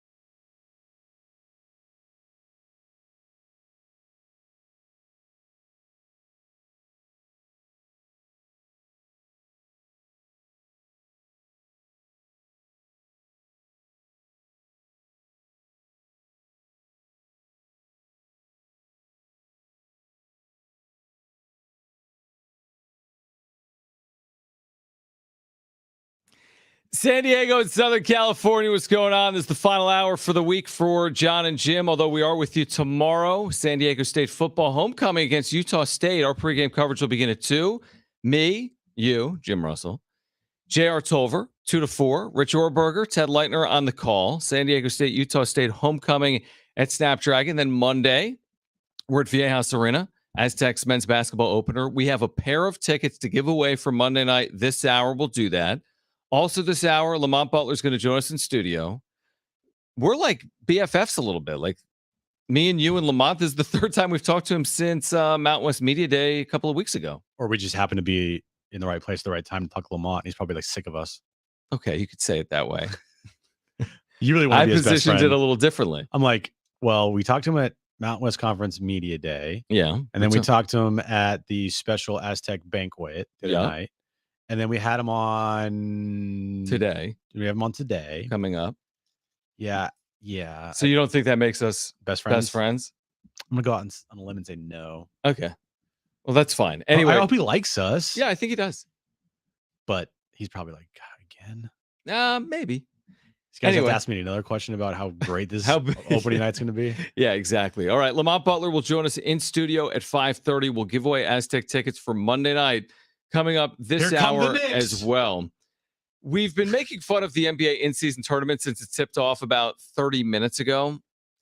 I don't have anything more to add. Timeout. Milwaukee, you guys are reeling here. I have nothing to say about it. I have nothing to say. I watch these games and I don't feel any type of feeling like the all. NCAA tournament. You watch the thing, you're like, oh my gosh, Citadel's got a 4-2 lead on Virginia. Yeah, if the Knicks win this game, I just literally don't care. I know Darren would be happy, but like I don't. It just. Well, yeah, if you're a Knicks fan, just like Brent would be happy if the Bucks won this game because he's a Bucks fan. And I love NBA. I love basketball, but like, give me a break. This means literally nothing. Literally, like literally. What do you guys think? 70470. You can start your message with team. 70470. You can start your message with team. Do you think they're like honest question? Do you think that for whatever team that wins, they're gonna have like hats and shirts to celebrate? Yes, they'll have hats and shirts. Like, are they gonna wear them at the If it's center a court? bad team, do they have hats and shirts for like? It's the 9th game of the year hat. I can't wait until whatever team wins promotes this thing on social media and whatever, and it's going to be it's just the dumbest. I can't wait till they crown the champion, and then the first ad is like, get your gear right now at fanatics.com. The Grizzlies are NBA in-season tournament champions. Yes, they're the Cup champions for the first time in the history of basketball. And you can take home a John Morant in-season jersey. No, he's suspended right now. Whatever. That's right. They're the only winless team in the NBA. Yeah. By the way, they are. Man, Wheels fell off that thing quick. Yeah. Okay, so you mentioned in the update the Padres are expected to interview another candidate for their vacant managerial job. It is Carlos Mendoza, Yankees bench coach. He has never managed in the major leagues. He's 43 years of age. He's Venezuelan. He's interviewed for a ton of jobs. Who's the play-by-play, or not the play-by-play, but the she worked on ESPN. It's Jessica Mendoza. Jessica Mendoza. When you said Carlos Mendoza, I immediately thought of Jessica Mendoza for some reason. Oh, interesting. No, they're different. I know different people. Carlos Mendoza, bench Carlos coach. And Jessica sound so much alike. I can see how you got him. The Mendoza part, Brent. Bench coach for the Yankees, Venezuelan, 13-year minor league career. Has interviewed with the Guardians and the Mets this offseason. Has previously interviewed for the manager job with the White Sox and with the Red Sox. He's also interviewed with the Giants this offseason.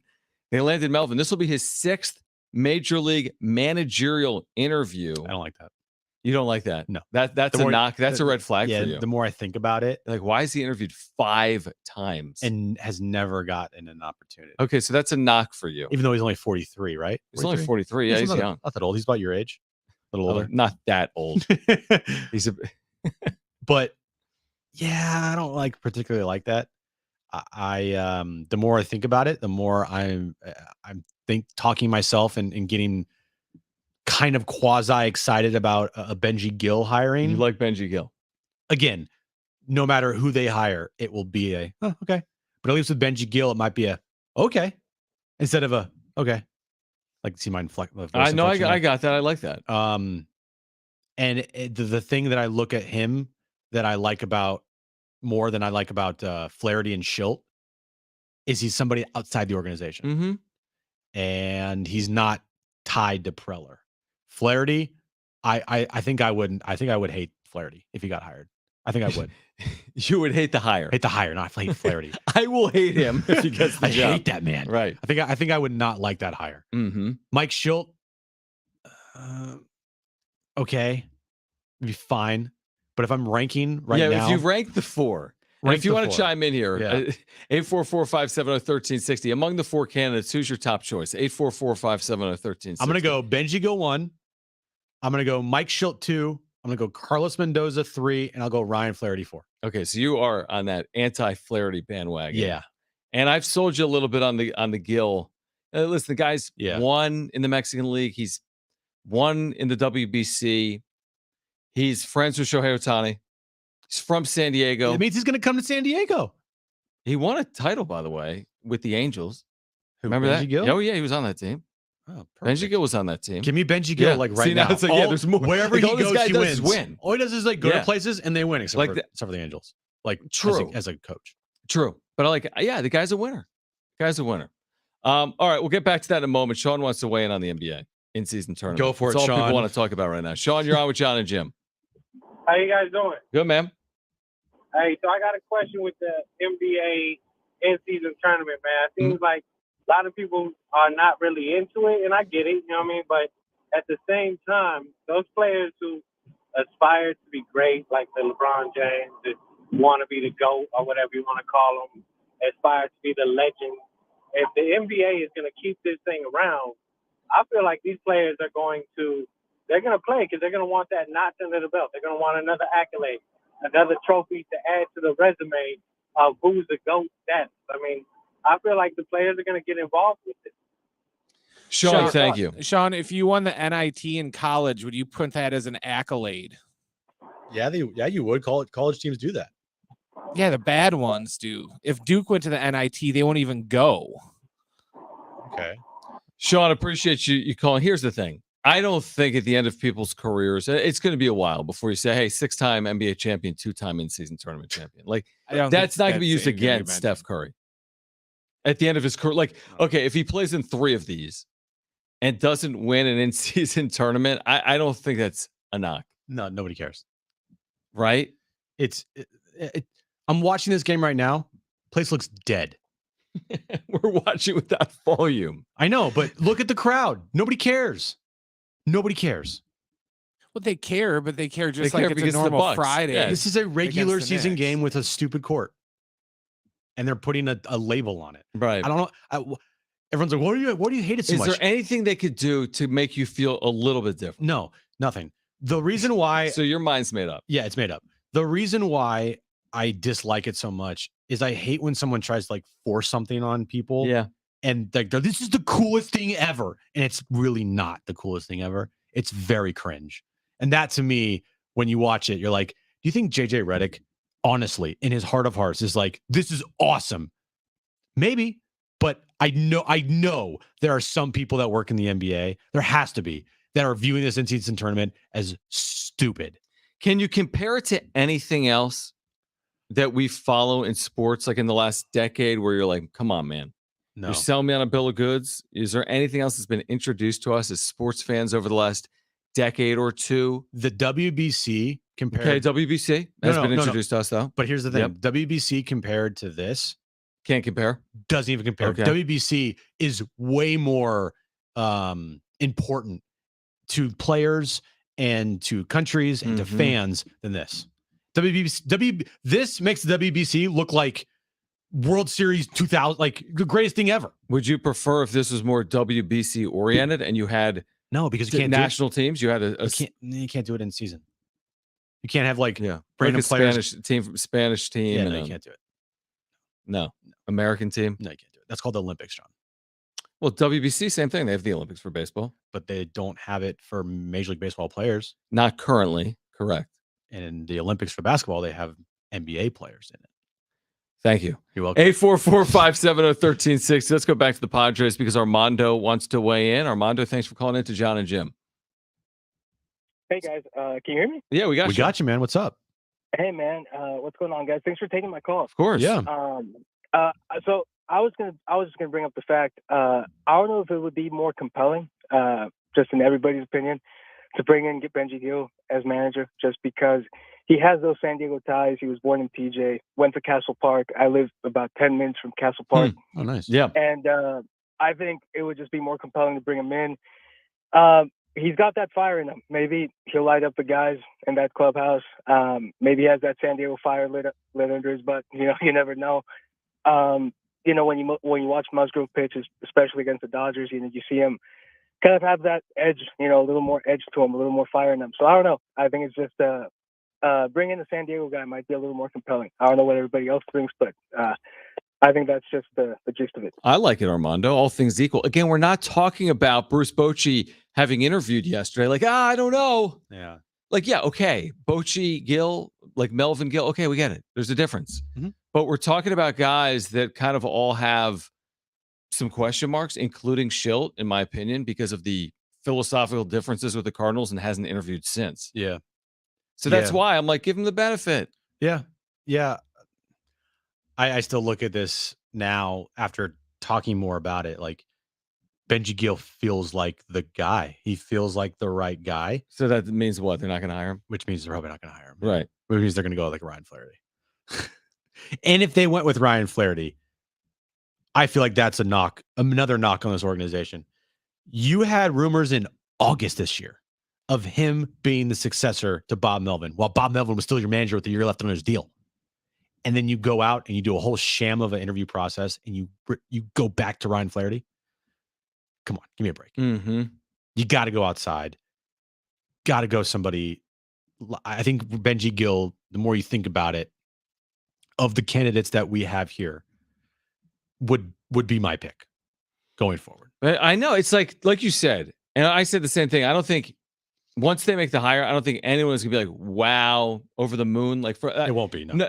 Maybe some fans will be. I don't think there's a lot of Preller lovers. I don't think there'll be a lot of people like in print media or radio that are gonna be like, oh my gosh, they just made the hire of a century. But I do think that if they hire Benji Gill the next day or that day, I'm gonna speak positively on it. And I'm going to be cautiously optimistic on it because that's how I'm going to feel, because I'm looking at his accomplishments as a player and coach, and I'm seeing things that get me more excited than the other candidates right now. Now, maybe that's not fair to Schilt because he did win with the Cardinals, and that's basically the highest accomplishment of these candidates. Guy won in the big leagues with the Cardinals, but it's been a couple of years, and again, he was fired. It's just still wild to me. We're talking about nothing against them, but we're talking about guys that are going to be a downgrade from Bob Melvin, in my opinion. Mm-hmm. Yeah, from day one, it will be. Some people could view that Mike Shilt's more of could become a lateral move. I don't see it that way. I think Bob Melvin has more credentials than Mike Schilt does, and I think that he I don't know if he's a better manager, but I think that if you're looking at a lot of teams, who would they take, Mike Schilt or Bob Melvin? We kind of know they'd answer. It's Bob Melvin, of course. So that's where this whole thing for me is. It feels like a letdown, and it feels not like it should feel. Like it should feel like new manager. The last one sucked. That's awesome. Let's go. It doesn't feel that way. It doesn't. I don't come in. I don't talk about the Padres managerial search as like, I'm so glad that Melvin's gone. No, and most people don't. I'm like, damn, they really effed that up. There's some people that say good riddance. I've seen it on social that hey, it was the reason why they were where they were. But again, but I would say this: I'm still waiting on the piece on Mike Schilt that tells me why he's the guy. Right? Why what happened in St. Louis happened. Why what he's done the last 2 years has put him in a position to be successful here, and why he hasn't interviewed elsewhere. His choice? Did he not want to interview after St. Louis once he came here? Was this his preferred job? Does he want to manage if he hasn't managed the last 2 years after managing in St. Louis? I need the article on Schilt that tells me why he's the right guy, because I need to be kind of pushed in that. Where is that article? What has happened with Mike Schilt over the last 2.5 years since he was fired by the Cardinals? He's been an advisor. He's been an advisor with the Padres. No other team has even interviewed him. Why not? I don't know. So I need that article. Okay. Can you write it? I'll go to ChatGPT.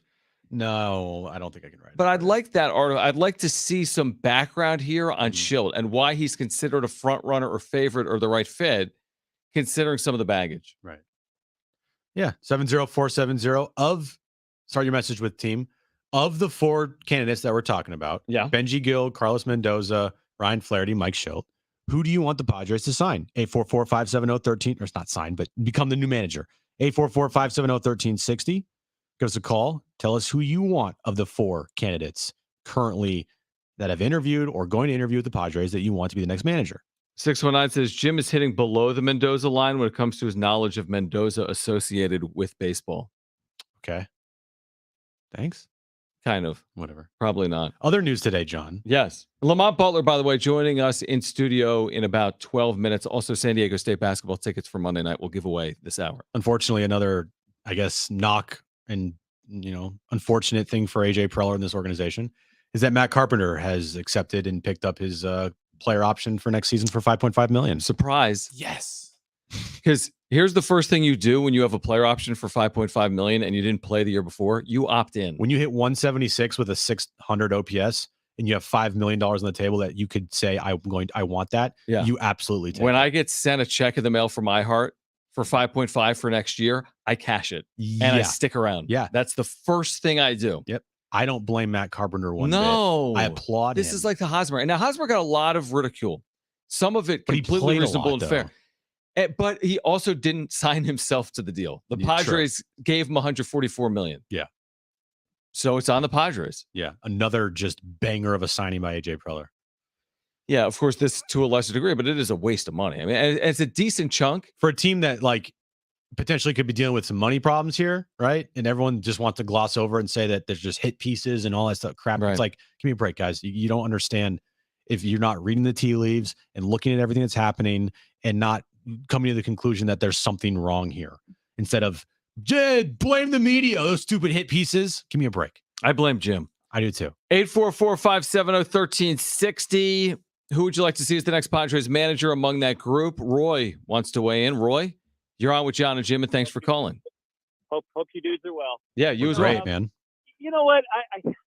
It doesn't really matter, because if you think about it, it's probably going to be a Preller yes man, just like we've seen. The best manager this team has had outside of Bruce Bochy is gone. That was Bob Melvin. Now, maybe he had his moments, and there were moments like with all we're Padre fans, and sometimes we think with our hearts, not with our heads. We scratch our heads over things that happen. But I think they have got a PR nightmare here, no matter what they do. And so they may need to come up with a name just for PR. You mentioned Benji Gill. They may need to do that just for PR to save some kind of quote face, end quote. I don't know. But I just want to make a comment, guys. You guys had mentioned about the signings, and I know like we got the Darvish signing and everything else, and we're letting Snell get out the door. Blake Snell could pitch like he should have the last 2 years. Maybe the Padres would have extended him last year and not you, Darvish. And now we're going to lose him because it took him 2 years to figure out where San Diego was on the map. You remember all of his issues he had. Yeah. So unfortunately, some of these signings are at the time they look good, but now they look bad. And, we're going to see Soto walk one way or another. And, we're stuck with his team. And I think there's a lot more wrong with his team than just the manager. So I think whoever the manager is, he's just going to be in a lot of hot water. I think he's just going to be another yes man for Preller. That's my opinion. You guys have a good weekend. Thanks, a great Roy. call. Yeah. That's a great call. This team is very easy to predict at times. Mm-hmm. There are times when AJ zigs and everyone thinks he's going to zag. Yeah, but that's true. But just looking at reading the tea leaves and watching how this team operates, it's no surprise that they're in the position they are in. It really isn't. Just all these moves that they've made. And the Blake Snell point, it took him 2.5 years to really get his S together. He had a really good second half in 2022. He did. He really did. He had a horrible 2021, and he started off very poorly this past season. And then had 5 great months. And became unhittable. Yeah. He became the best pitcher the last decade almost. Listen, I don't want the Preller job's hard. Okay, let's be honest. 27 GMs have been changed. Why is it hard? It's hard because you got to do it in the now, and then it's always hindsight. It's easy now to say Snell, not Darvish. It's easy now to say Kim, not Cronenworth. But it's not easy in the moment at times to always get those right. But is it hard because he's completely messed things up? Well, he's messed, no doubt. No, the criticism's fair, but I'm saying general managers in general, he's been here 9 years. 27 of the other 29 teams have all changed their GMs. Here's how I look at it, is to Roy's point, with the Darvish signing and other signings too that haven't panned out yet. All you need to know about the signings that he makes, and when the first thing you say after the fact is did you have to sign that deal now? You didn't have to give Cronenworth an $80 million deal. You didn't have to give Darvish a $100 million deal at 38 years old. I think the Musgrove deal is definitely a deal that you wanted to give because he was coming up as being a free agent, and $100 million at the time he got it was perfect. All right, Lamont Butler is literally in studio, literally. Here's Lamont Butler, right there. So we're going to take a time out. He's going to join us on the other side. There's a lot to get into, plus a really unique opportunity for Aztec fans to take advantage of. Lamont's going to tell us about on the other side. Plus, we're giving away tickets for Monday. We have tickets for Monday, a pair of tickets on the other side. Don't go anywhere. Lamont Butler in studio next.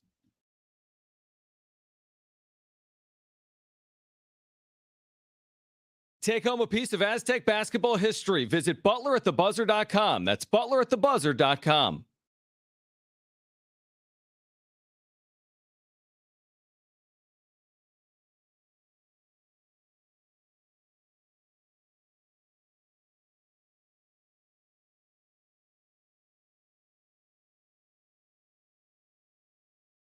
All right, so we've been telling you San Diego is among the most expensive cities in the country. I think we all realize that. And the year's almost over. And if you need cash for the holidays or want to be credit card debt free for the new year, call Loan Pronto today. They've got this Express Equity line of credit. They can get you $20,000, $50,000, $100,000 in as little as 5 days. You've got a ton of equity in your home. Loan Pronto can help you turn that equity into cash. You can access up to 95% of your home's value. Use that money to pay off all your credit cards, pay off your personal loans, maybe do a home improvement project, add solar panels. You can get the money you need now and still keep your primary mortgage intact, so your 3% rate is protected. And with Loan Pronto's Express Equity Line program, 90% of the time, there's no need for an appraisal. You can get your money super fast. So get that holiday cash you need. Pay off those credit cards before the new year. Get yourself on solid financial footing before the year ends by calling Loan Pronto. Here's the number. 619-207-4336, 619-207-4336, or loanpronto.com. Call 619-207-4336. Equal housing lender, NMLS 1661781, subject to lender approval.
Well, this is the time, like especially during the season. Everybody's tuning in. Yeah. The best time. No, I think it's.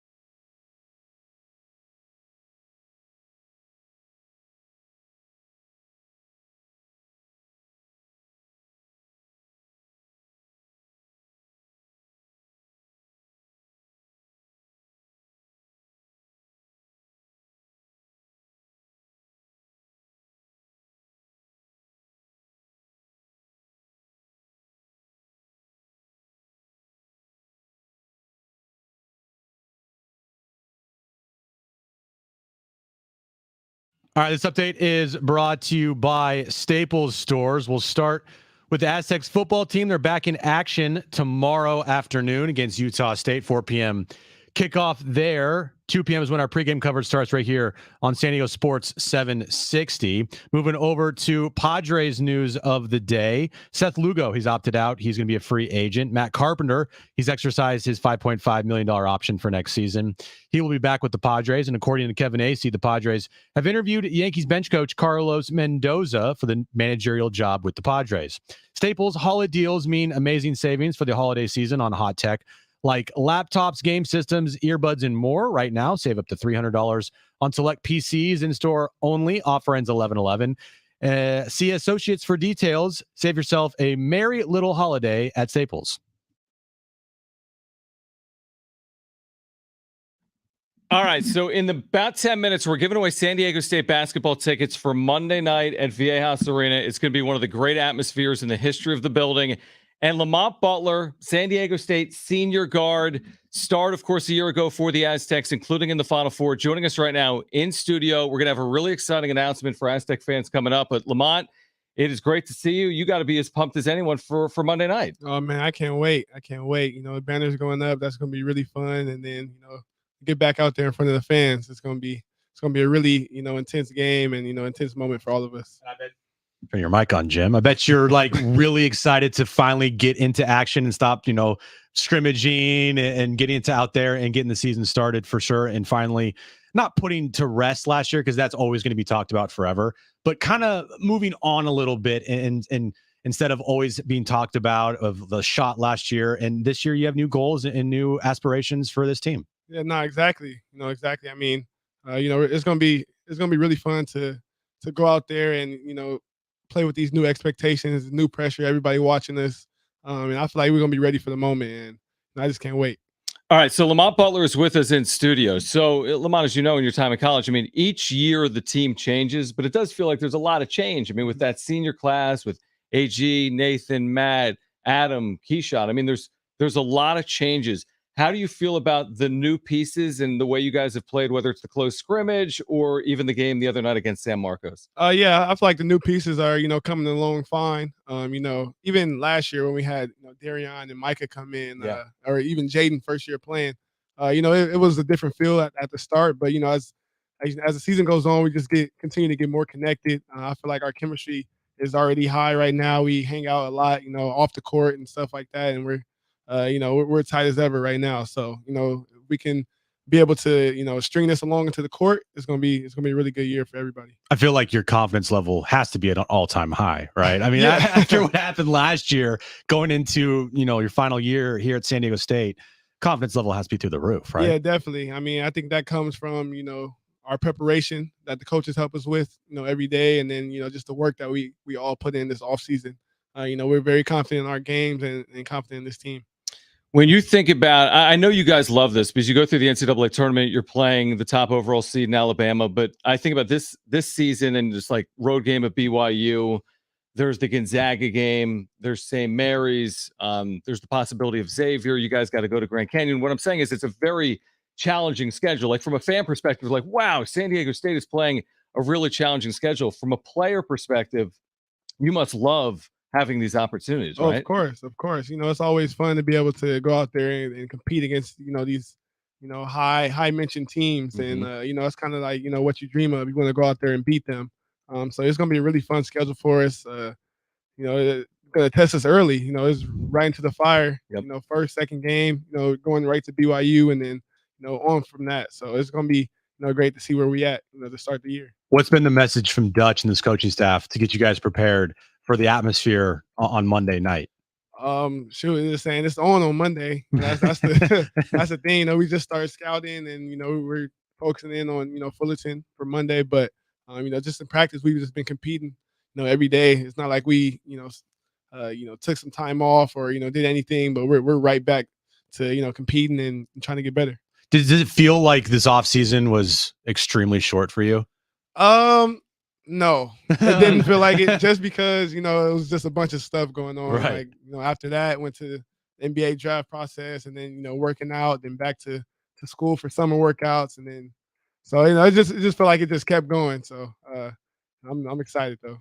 Lamont Butler's with us in studio. We're going to tell you about a special opportunity for Aztec fans in a moment. I thought Jaden had an interesting line after the San Marcos game with the media, asked about Monday and what it's going to mean to see the banners go up. And he said, well, it's going to mean a lot more if we win, everything surrounding Monday. And I know you've been asked about this a lot. We've been talking about it even here. Is there a way you can kind of enjoy that experience and then completely, immediately just shift gears? Like you're watching these banners going up, you're seeing all the pomp and circumstance, and then you can all of a sudden shut that off in your mind and just concentrate on everything going on between the white lines. Is that easy to do or challenging? I mean, we're gonna find out on Monday. We're gonna find out on Monday, but I know as soon as that ball tips off, Fullerton's gonna come right at us. So we gotta be prepared. We gotta be ready. They're gonna give us their best shot, and we gotta go out there and just try to win. Stay focused on the game. Everything else is gonna take care of itself if we go out there and do what we need to do. We talked to you last week during the banquet where you guys got your rings from San Diego State. Haven't had a chance to talk to you since, but what do you think of them? Rings are crazy. Crazy. It was all blinged out at the top, got the Jordan logo on the side. Yeah. And, it was really great to see that, see our hard work pay off. So where do you keep those rings? I know you have one from the NCAA. Yeah, I just have them on my dresser in my room in their boxes. So it must be nice. It's on the dresser. It's right there. It's guys. All right. So again, in 5 minutes, we're giving away Aztec tickets for Monday night. We have a pair of tickets to this sold out game at Viejas Arena. We'll tell you when to call. Do not call now. But Lamont, you've partnered with Aztec Link on an incredible collectible. This is something that once it's gone, it's gone. Yeah. All right. This is a numbered, signed, authenticated, framed piece of the shot of the Final Four against FAU. This supports NIL efforts, your NIL efforts, San Diego State student athlete NIL efforts through Aztec Link as well. This is a piece that you can put in your home for 30 years. I mean, this is something you can pass down from generation to generation.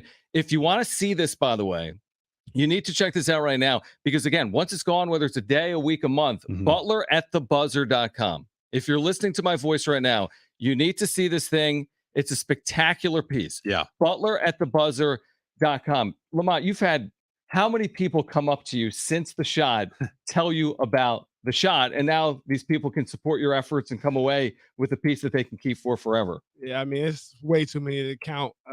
People tell me about the shot. People come up to me all the time, either congratulating me or, telling me where they were at the time of the shot. It's really amazing to hear. And, it's great for, people to be able to get this piece and to have it, for forever. Yeah. It's like you get a tangible collectible, but you're also supporting the San Diego State student athlete experience as well. And you've seen this. I know you saw it earlier today. Like this is a phenomenal piece. Again, you can check it out at butleratthebuzzer.com. But what was your first impression when you saw this piece? It was really nice, really well put together. Has a big frame of the shot. Had really nice, writing on it, a big signature. My big signature on there. So it's really nice. I think people are really going to enjoy it. Do you have a piece? Like, are you going to get one yourself? Like, these are pretty sweet. I might have to buy one. Buy one yourself. Yeah. This is one of these things. If you're an Aztec fan and if you're listening to us, that this is a one-time thing. Like you're going to sign these literally one time. There's going to be a signing event that's going to be announced for people that purchase these items. Again, you can check them out at butleratthebuzzer.com. You're literally this is just one run, right? Like once this is done, this is done. Yep. Limited edition. So, you got to get on it early, make sure you're the first one to get it So, you don't have to, battle with anybody else. But it is definitely going to be really nice for someone to have. Butler at thebuzzer.com. If you want it, take advantage of this incredible opportunity. Again, this supports San Diego State's NIL efforts through Aztec Link, supports Lamont Butler's NIL efforts as well. Check it out right now. Butler at thebuzzer.com. All right, you're going to give us a number for the caller. Give me a number. Actually, I know where you're probably going to go. Number between 1 and 5. What's the number you would pick between 1 and 5? I'll pick 5. All right. There we go. Number 5, Lamont Butler. Call right now. Caller 5. You've got 2 tickets to Monday night at Viejas Arena. 844-570-1360. Watch these lines let up. 844-570-1360. Caller 5. You are going to Viejas Arena Monday night. San Diego State, Cal State Fullerton. Sold out. I'd say go to goaztecs.com for tickets, but there aren't any tickets none left for Monday night. Good luck at Viejas Arena. Lamont, awesome to see you in studio. Thanks for swinging by. Best of luck with the start of the season, and congratulations with this collectible item as well. Butler at thebuzzer.com. Thank you. Definitely appreciate you guys for having me. On the other side, Jim's back page. Stay with us on Jon and Jim.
check out butleratthebuzzer.com. It's a once in a lifetime collectible. Once it's gone, it's gone. Great holiday gift. If you want it, grab it now. All right, let's get to this.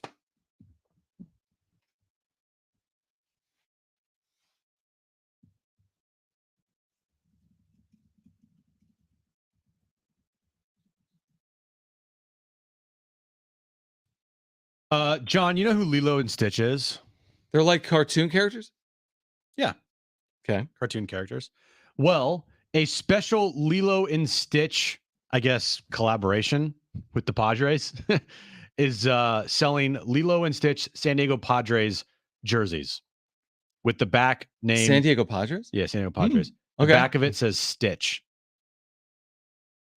Let me see that. It's for children. Yeah, okay. Yeah. I'm down. I like it. Kind of. I mean, I'm not really into Lilo and Stitch, but I think it's a unique design. Would you buy that? No, probably not. How much is it? $39.99. Yeah, maybe. Yeah, maybe if I was into Lilo and Stitch, I would. Would you wear it? Probably not. Would you? You're saying our kids gonna wear that? Maybe. Yeah, I could see that. Padres got to get the young crowd, man. Will that be on field? Lilo and Stitch on field uniforms? Yeah, probably not. Like in game 2 of the Wild Card series, you're wearing Lilo and Stitch jerseys? No, probably. It's a marketing initiative. No. Brent, you want to listen to this story? Wisconsin could become the first official state with a official cocktail. And let me guess who it would be. And Brent guessed first. He's the old fashioned. Interesting. I would say beer. Is that a cocktail? It's not really a cocktail. Okay, is it an old fashioned? It's an old fashioned. Look at you, Brent.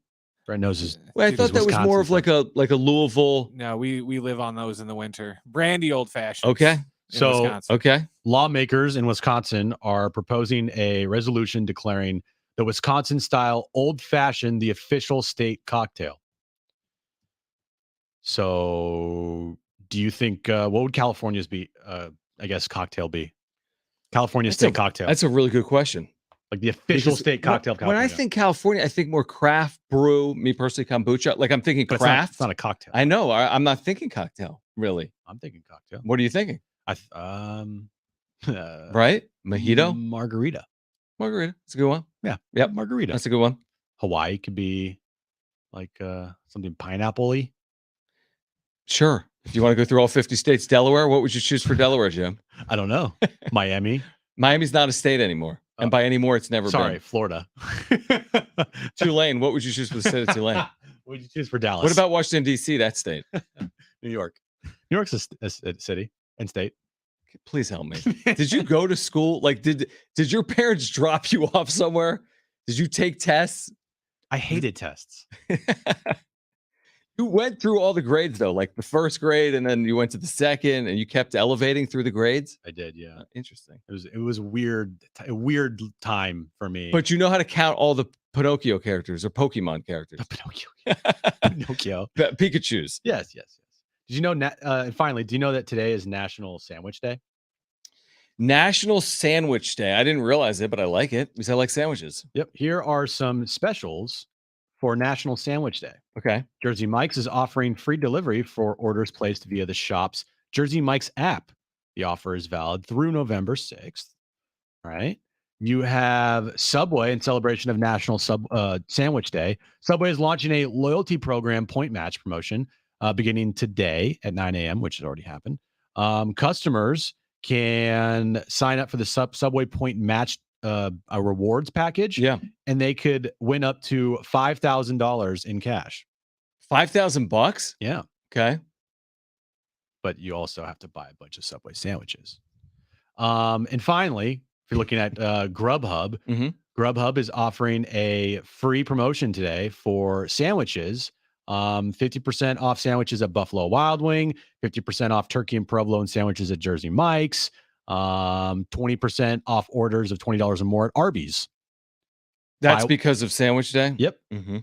So you can go on Grubhub and get a couple sandwich deals if you want. Are you going to do that potentially tonight? Are you a nighttime sandwich guy? I'm more of a midday sandwich guy, like lunchtime. I'm not really a dinner sandwich guy. I'm more of a lunch sandwich guy. I'm a anywhere sandwich guy, like any time of day sandwich guy. I can eat sandwiches whenever. Yeah. Brent, are you a Like a nighttime? Are you a dinner? Like a breakfast sandwich is really Yeah, good. those are good. I love breakfast Yeah. sandwiches. I'm like Scooby and Shaggy. I can eat a sandwich anytime. Anytime. I can eat. I'm a grazer. I'm a snacker. You really are. I don't really have like set meals. Like, oh, this is my lunchtime. It's my dinner time. Like, I eat when I'm hungry. Right. That's what I do. Which is like never. You just have like Cool Ranch Doritos, and that's like. I also eat food. Like this morning, I had eggs and I had toast and I had some avocado. Okay. I trust you. Okay. All right. Join us tomorrow. San Diego State homecoming at 4:00. You can listen to it right here on San Diego Sports 760. Our pregame coverage, myself, Jim, J.R. Tolver will begin at 2 p.m. Then we're back Monday at 3 outside Viejas. We'll be at Viejas Arena getting you ready for the Aztecs and the Cal State Fullerton Titans, the opener for San Diego State's highly anticipated men's basketball season. If you missed anything today, sportssd.com, iHeartRadio app, iTunes, TuneIn Radio, Spotify. Please find us on YouTube, by the way. Search for Jon and Jim 760. Find us on social at Jon and Jim, JONANDJIM. Back tomorrow for pregame for Brent and Jim. I'm John. Keep it here at San Diego Sports 760. Okay. All righty.